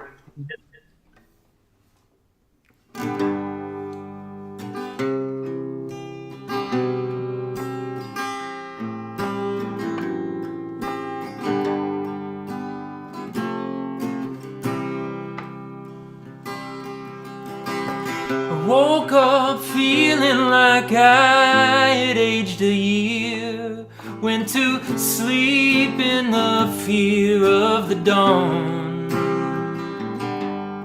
A head still full of dreams unclear makes this day seem twice as long.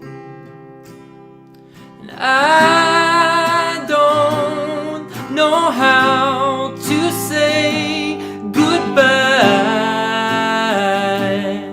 to you.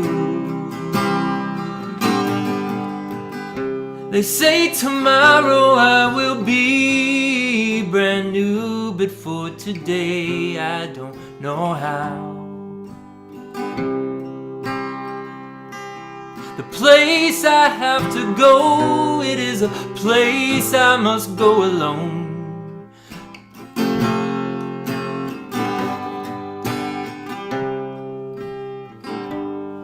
A Of everything I've had to brave, I'm left to face this one on my own. Now I don't know why, I just don't know. You see, I don't know how to say goodbye to you. I don't know how to say goodbye, goodbye to you.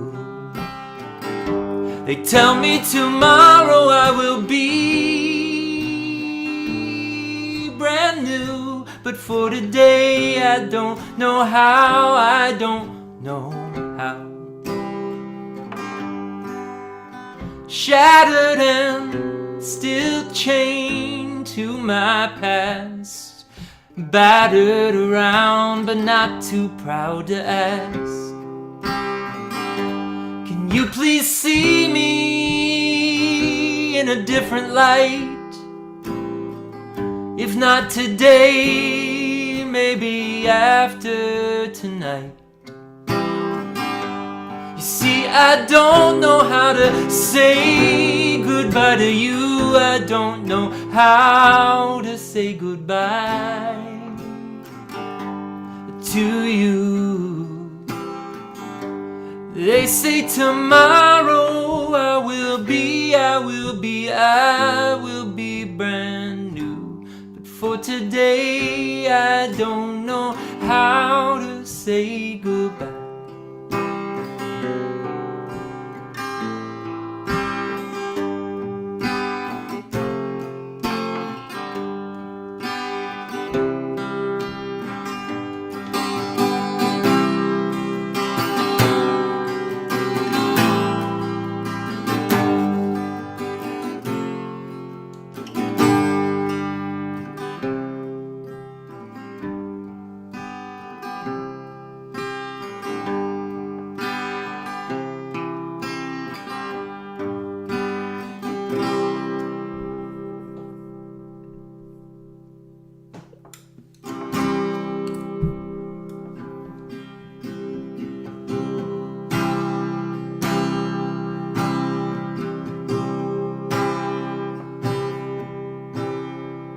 I'm losing my religion. I'm so tired of this fight.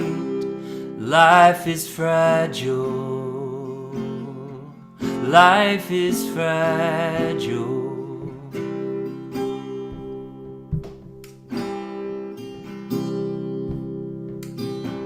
I venerate the temple and then I say goodnight. Life is fragile. Life is fragile. But you are not random. You are loved.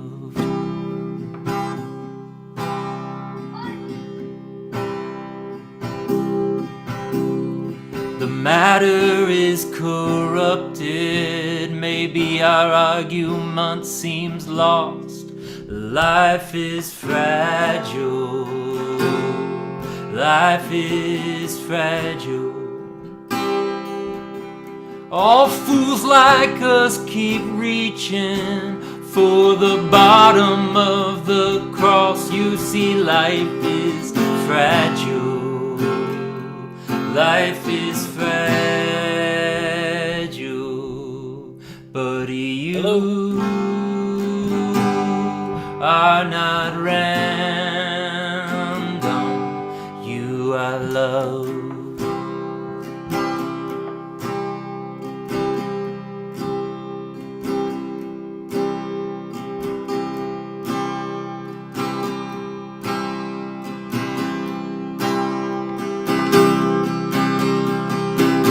Losing my religion, I'm so tired of the fight. Life is fragile.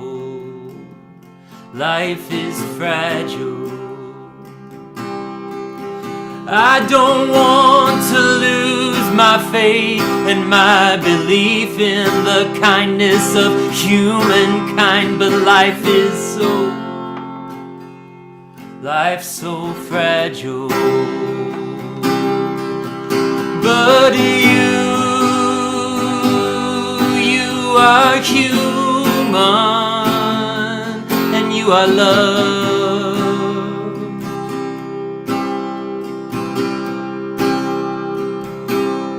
Oh, and you are human, and you are loved.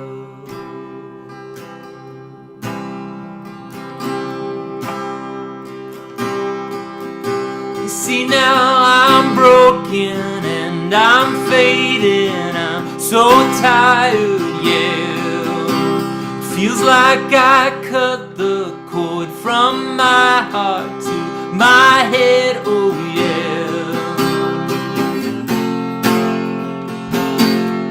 Life is fragile, but you are not random, you are loved.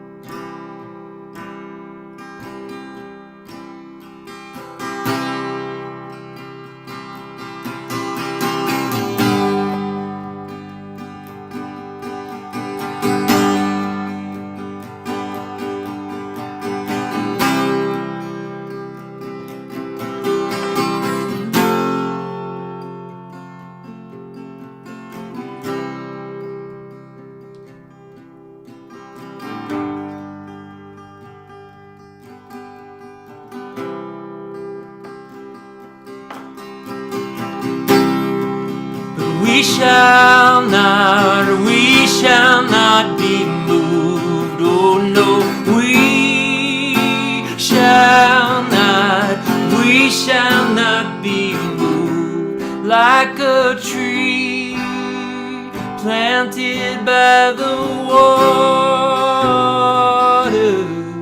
oh, we shall not be moved.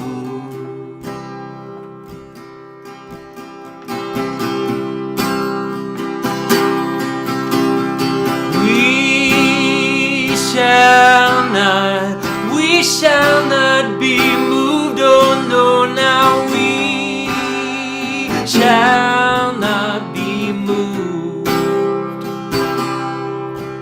like a tree planted by the water, oh yeah, we shall not be moved.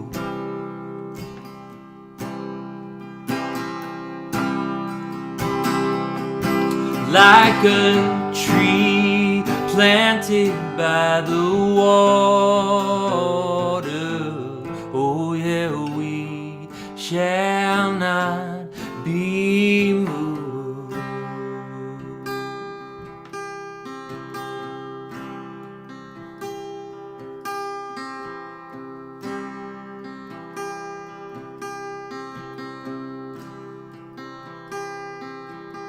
To the end of executions, oh now we shall not be moved, till there's not one execution, no, now we shall not be moved, just like a tree planted by the water, oh now we shall not be moved.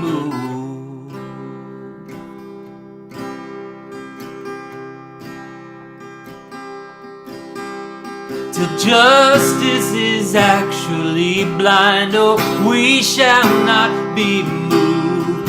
Oh, till justice sees with one eye, we shall not be moved. Oh, we shall not be moved. And like a tree planted by the water, oh, now we shall not be moved.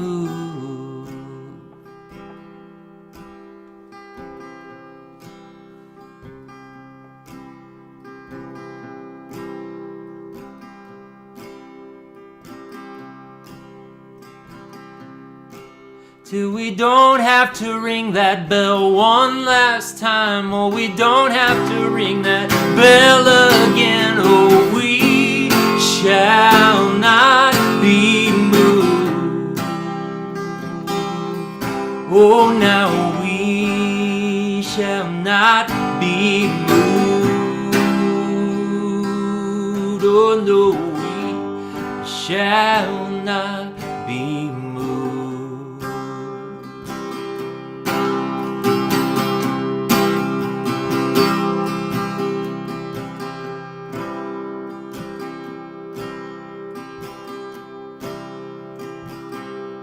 We're like a tree planted by the water, and we shall not be moved.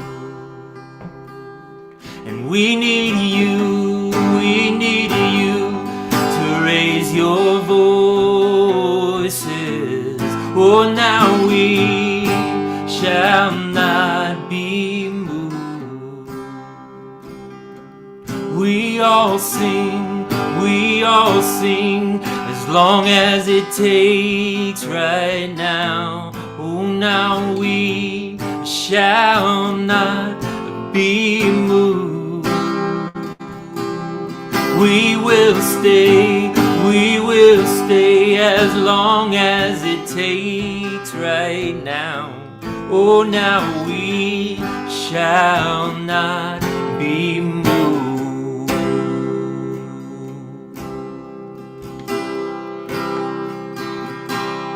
Like a tree planted by the water, oh, now we shall not be moved.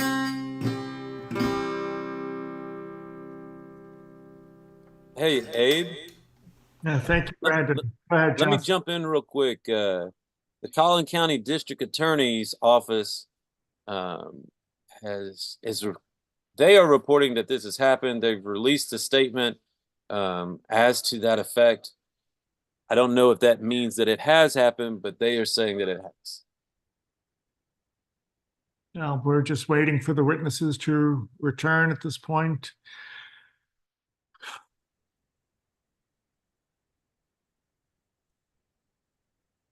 I was myself looking for news, so Thanks for that update, Jeff.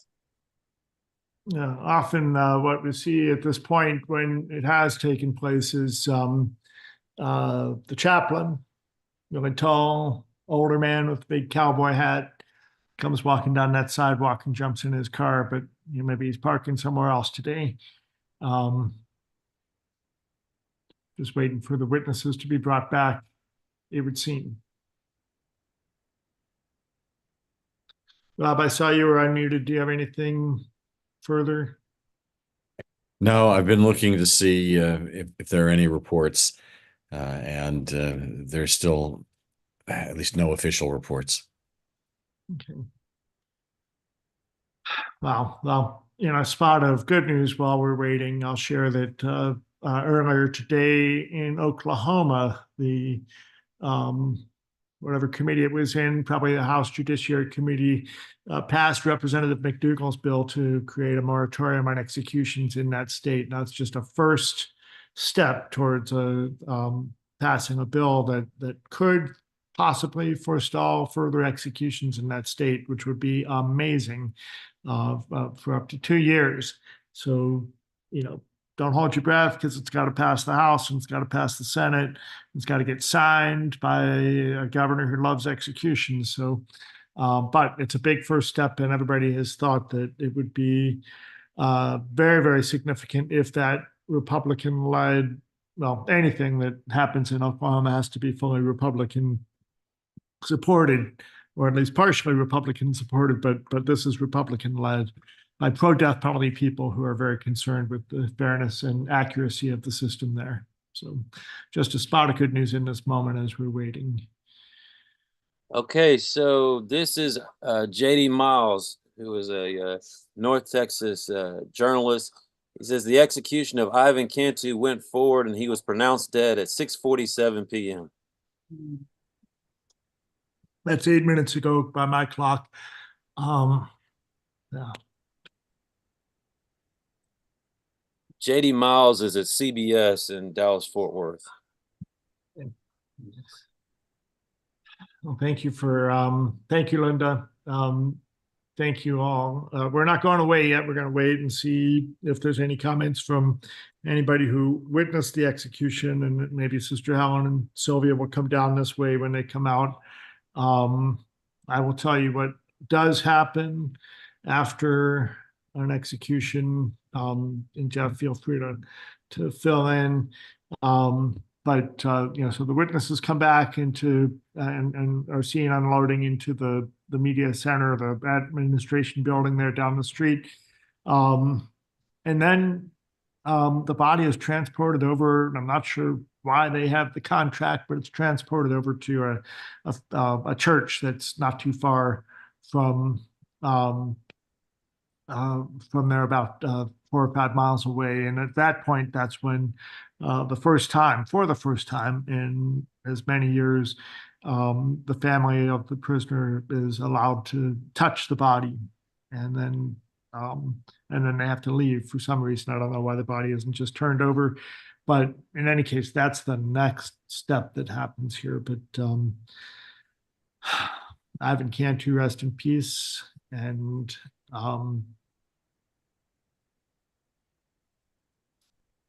Suzanne, did you want to add anything?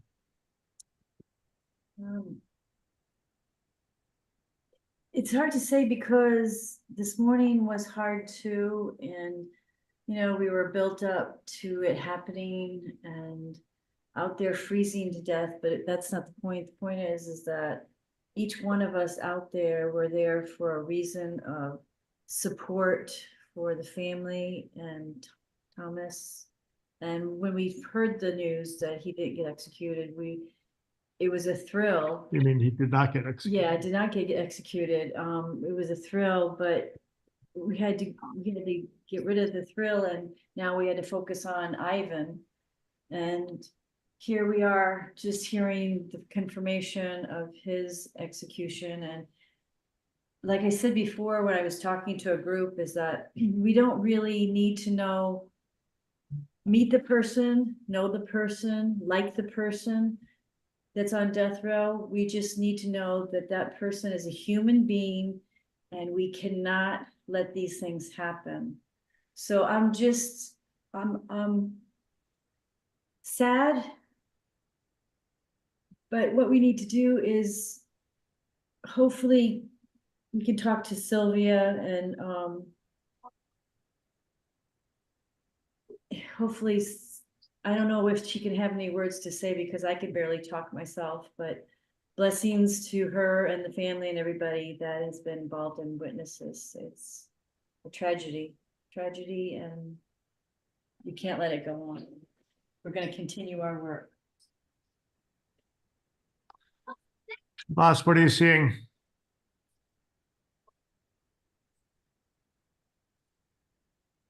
Looks like that's the wagon. It looks like it. See if I can zoom in.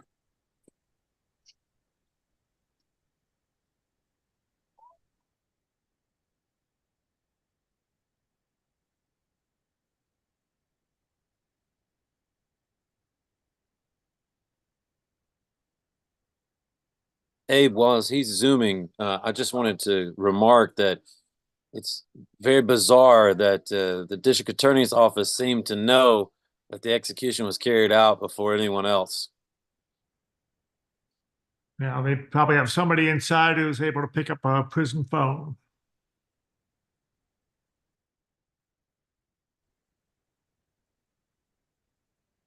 Imagine we'll be hearing from witnesses soon. And I would imagine whoever is in that office, that's the source that JD Miles had, and the reason he was able to report it before everyone else. Mm-hmm. Cantu Zusman sent the DA's statement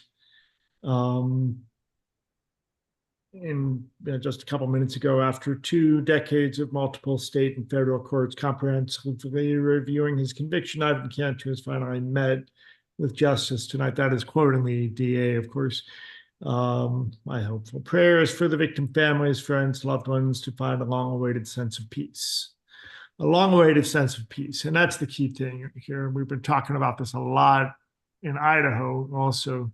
The decades that victim families are forced to wait for this false promise that somehow the execution of somebody is going to help them feel better.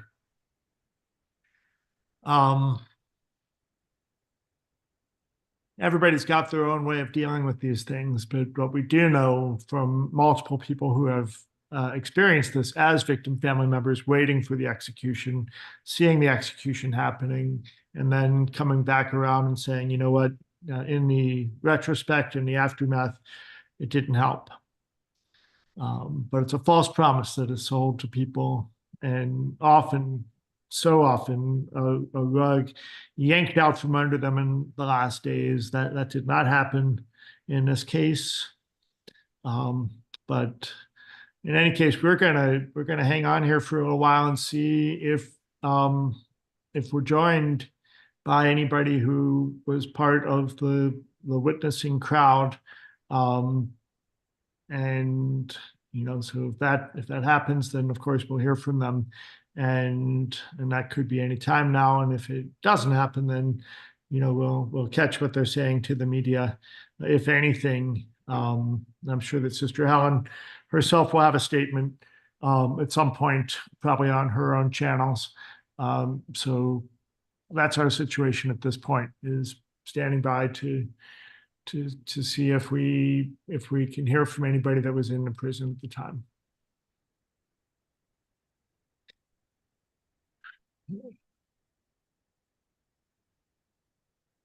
Shavas, this is that moment where if Gloria is ranting, I wouldn't mind hearing it.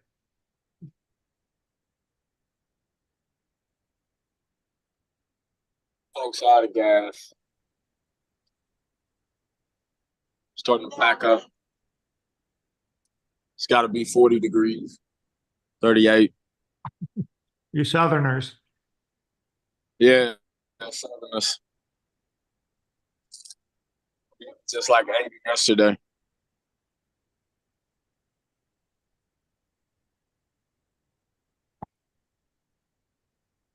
I wonder what she thinks when she puts on that uniform. You see the media's lights on. They're ready. Some folks walked to this building we see here on the left.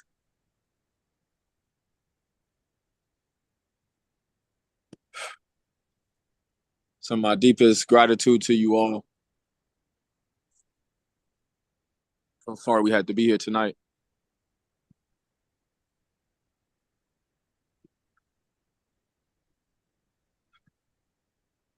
I'll never forget when we began the live stream last Thursday. There was such promise in the air, and we got that news immediately as we arrived and started filming. And then it was robbed from us.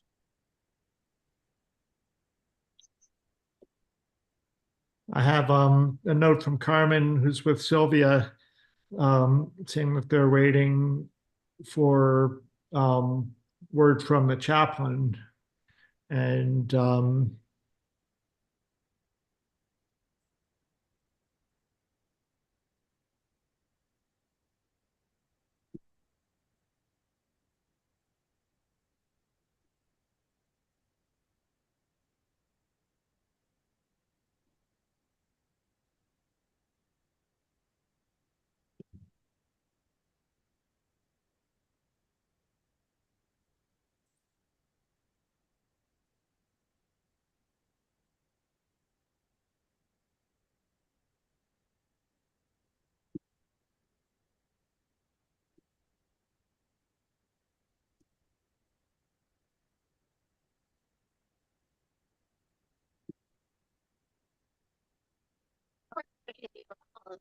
Here's an image I just got of what's happening right now where Sylvia is.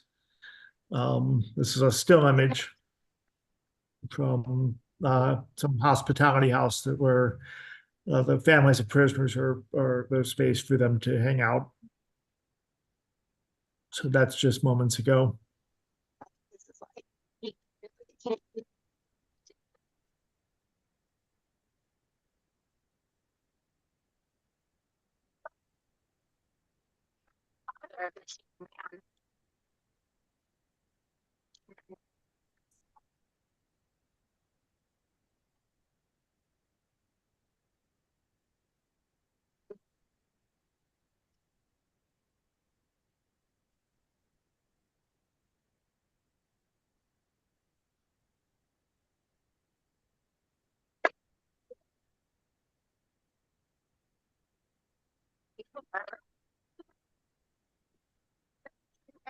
Like your whole family just apart.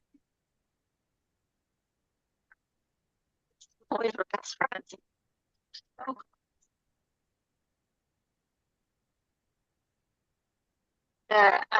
the young man that was murdered worked for Ivan's mother.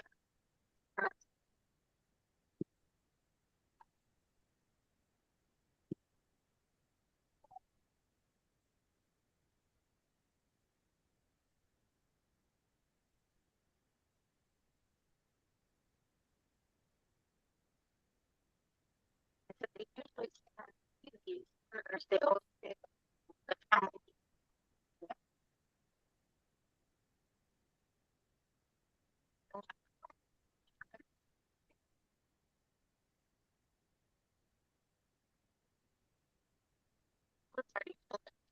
Ross, does it look like those are media people doing stand-ups down there?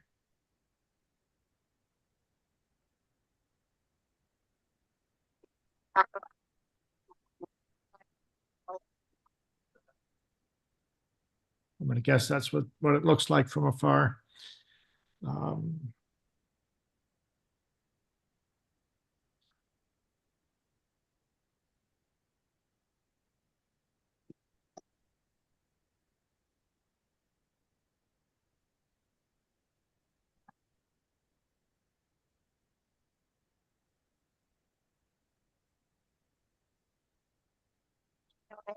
They're not tomorrow, and you would separate.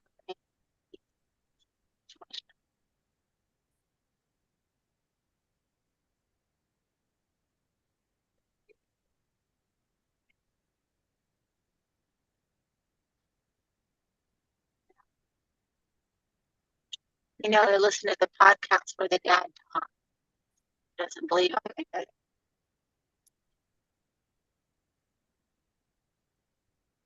That sound is really choppy. It's hard to tell what you were saying.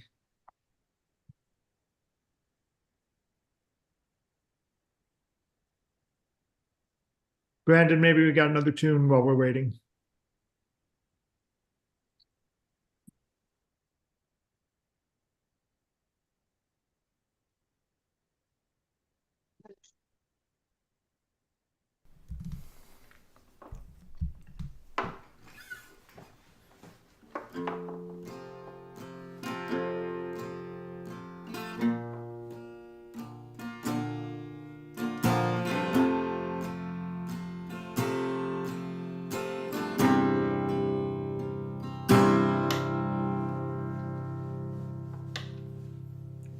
Oh, where is the justice? The justice we need. Tell me where is the justice we all want to see? And when I stood outside the penitentiary, I began to see. I know that the justice we need is the justice that needs me.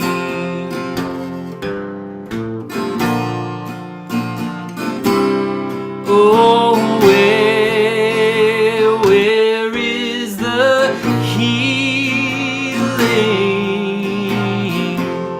Where is the healing we need? Oh, please, where is the healing we all want to see? But when I scroll through my feed, I still see so much death and disease. I know that the healing we need is the healing that needs me.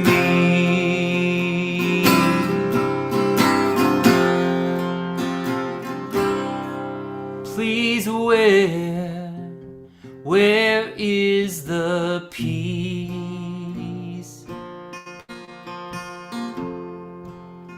The peace that we need. Where is this peace that we so badly want to see?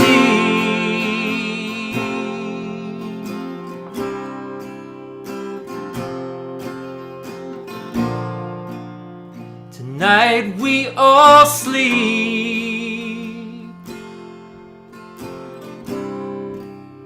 with all of this grief.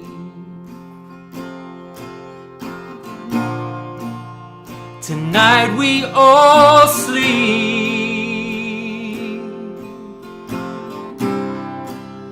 with all of this grief.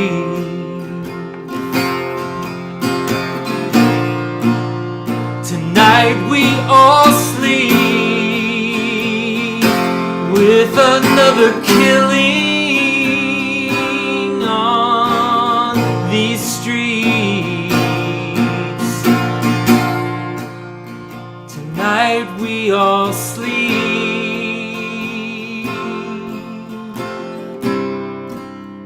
with all of this grief, and I know that the peace we want to see, and I know that the healing we need, and I see now the justice we need is the justice that needs me.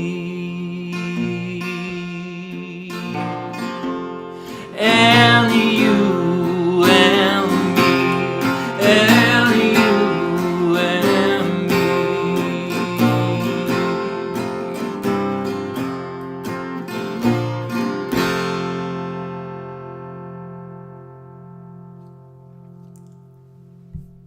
Abe, has someone shared Ivan's last words? I was waiting to see if anybody has seen anything about that yet. His last statement was,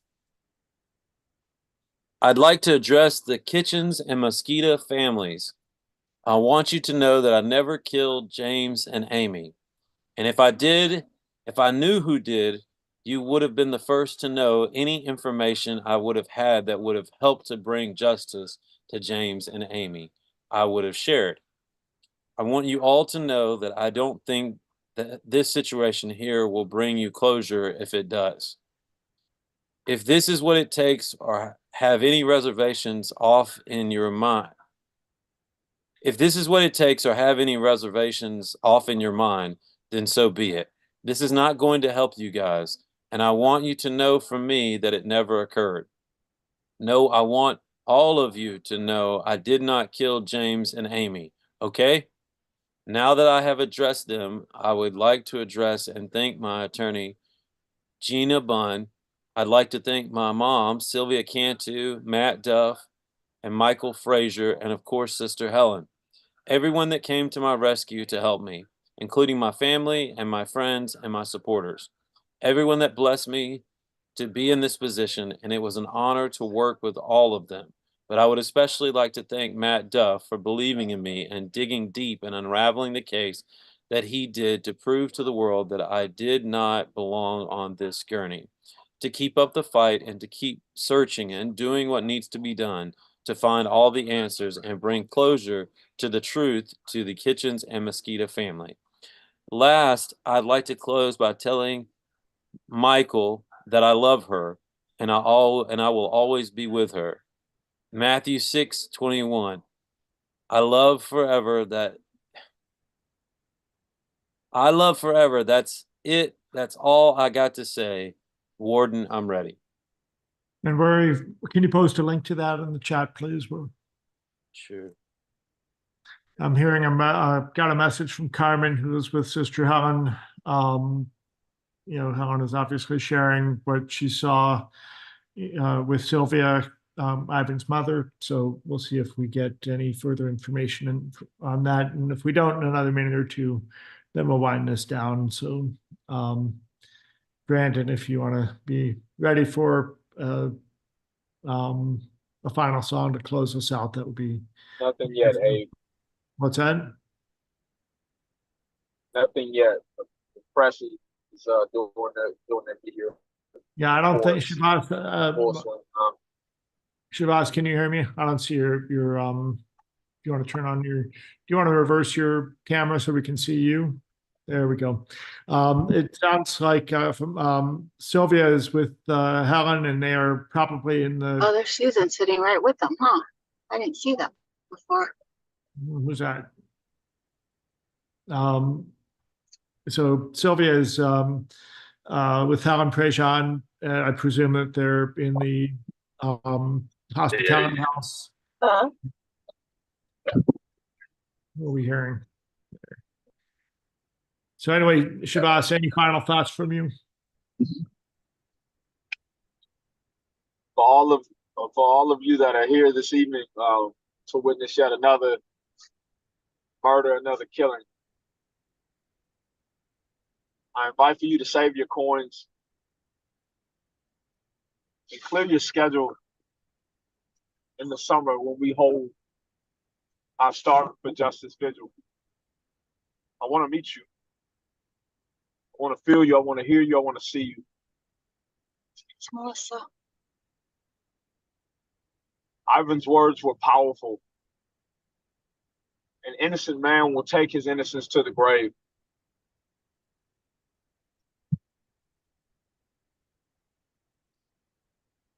Come to the Starving for Justice Vigil and mourn with us. Sleep on the steps of the Supreme Court with us.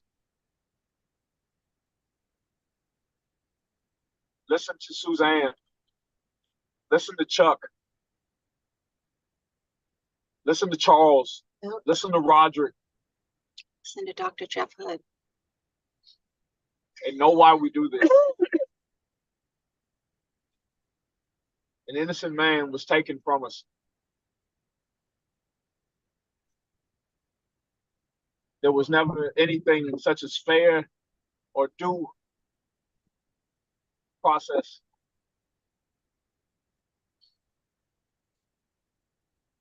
Oh, that's Sister Helen. And we must continue fighting. Oh, wow. We must continue coming together. We must continue speaking to your neighbors, our neighbors. I challenge you all this week to find 3 to 4 people that you can share this travesty with. That's my call to action as it was last week. 3 or 4 people that you can share this travesty with. You invite them to deathpenaltyaction.org. Invite them to follow Rob Dunham on Twitter. Invite them to follow all of us who are in the movement so that we can change spirits, start to fight even harder. Thank you all again for being here. I leave Huntsville as broken as I got here.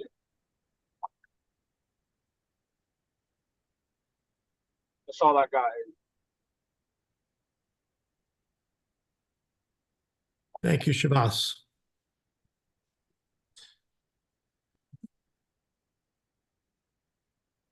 Rob, are you still here? You want to add final thoughts? Sounds like he's out. All right. Well, Jeff, any final thoughts? Well, I have a variety of thoughts, but I think the best thing to You did charge any? to say right now is that Shabazz.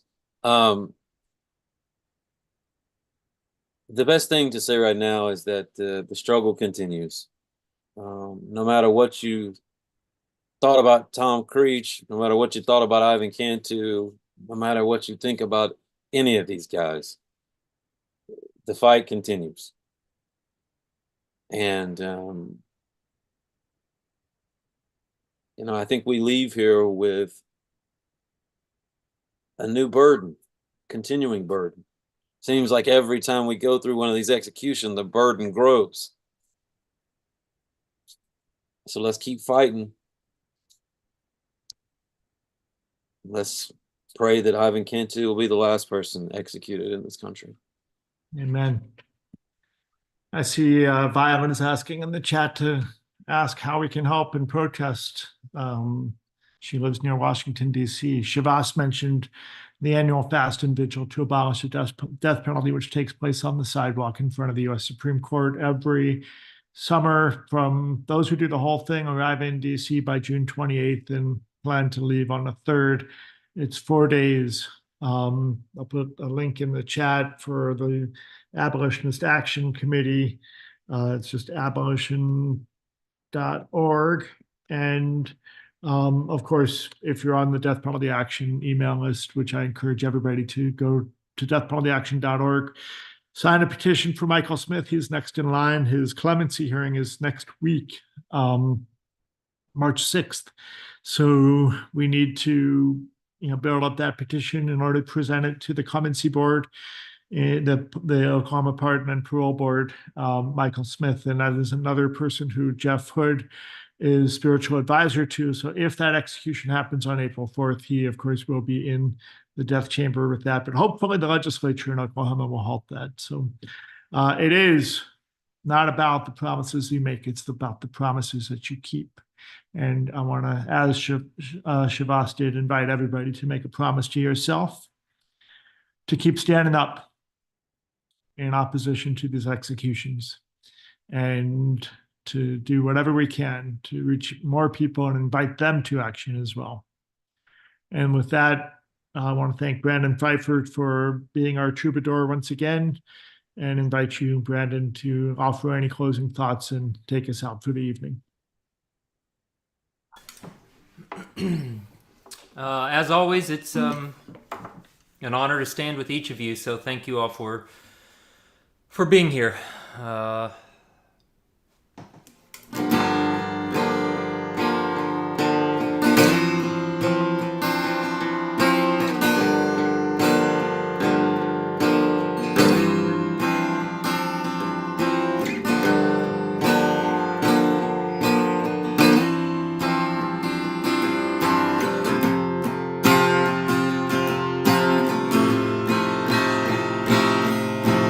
Love is the answer.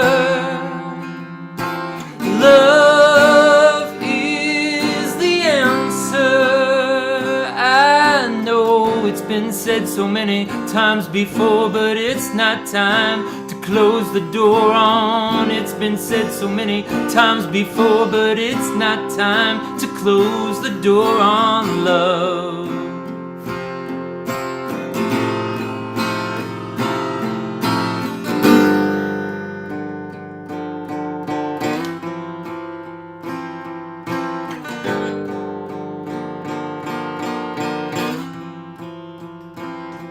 We grieve this this violence, 'cause it happens too many times. Someday we will find peace away from these troubled times, and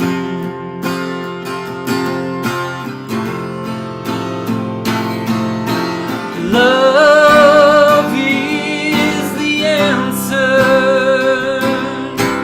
Love is the answer. I know it's been said so many times before, but it's not time to close the door on. It's been said so many times before, but it's not time to close the door. Well, maybe it's been said so many times before, but it's not time to close the door on love.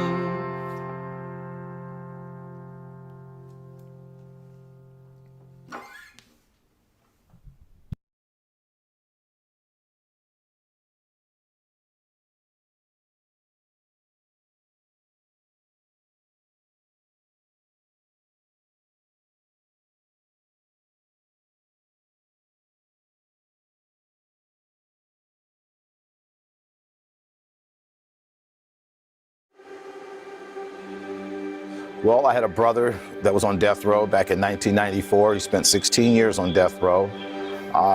Took me a lot of time to figure out how to get him out. I learned a lot about the law. I learned a lot about the death penalty. And getting him off death row in 2010. And it also gave me the skills to come out here and help others that were on death row that needed my help.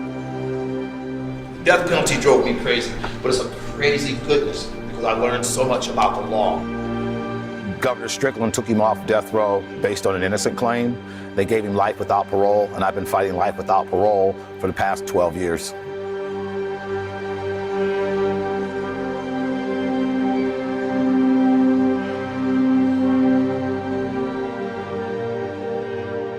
Without a father, I was obligated. I mean, I got pushed into it. I never even thought about being a father figure because I was always a big brother. And now coming through something like this, I had to be more than a big brother. I had to actually go out and fight like this was my kid. I lacked knowledge and awareness about the death penalty, so I started studying law books. I said, I got to read the same books that the lawyers are reading so I can understand the language, the lingo, what's going on, and I have to prepare myself for this long haul of fighting the death penalty.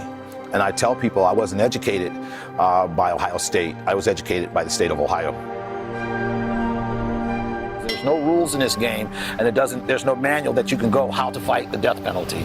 We don't get that as laymen, so to speak. Lawyers may get it, but we don't. So we have to learn to fight in such a different way.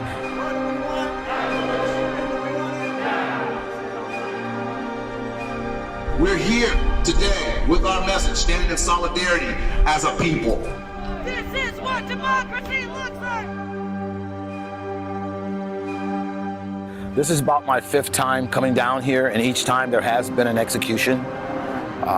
It's painful each time because you know you're taking of a life, and that person has family. There's going to be another murder taking place, another legal lynching.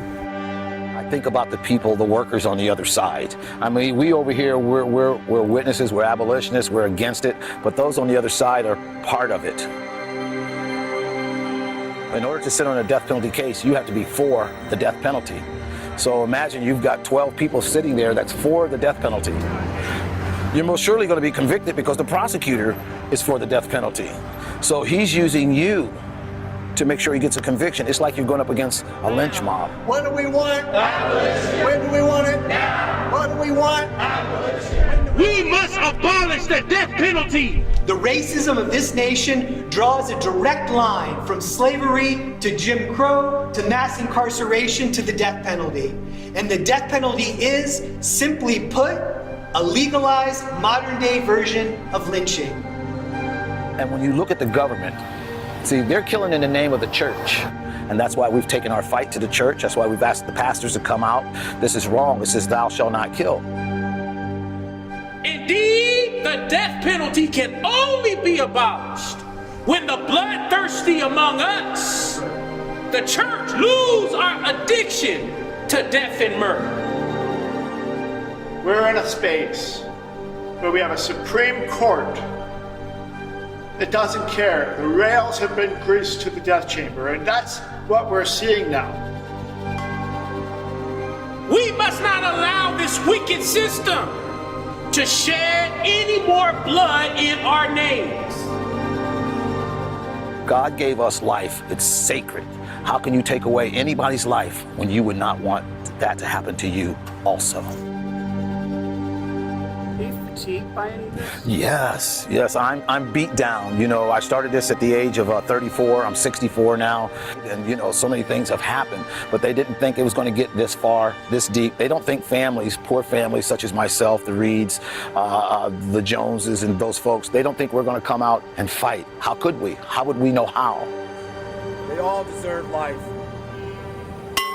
You're trying to save a person's life. It's a lot different than, you know, you see a person in a car or you see him drowning. You got opportunity. I told my brother I would never, you know, abandon him.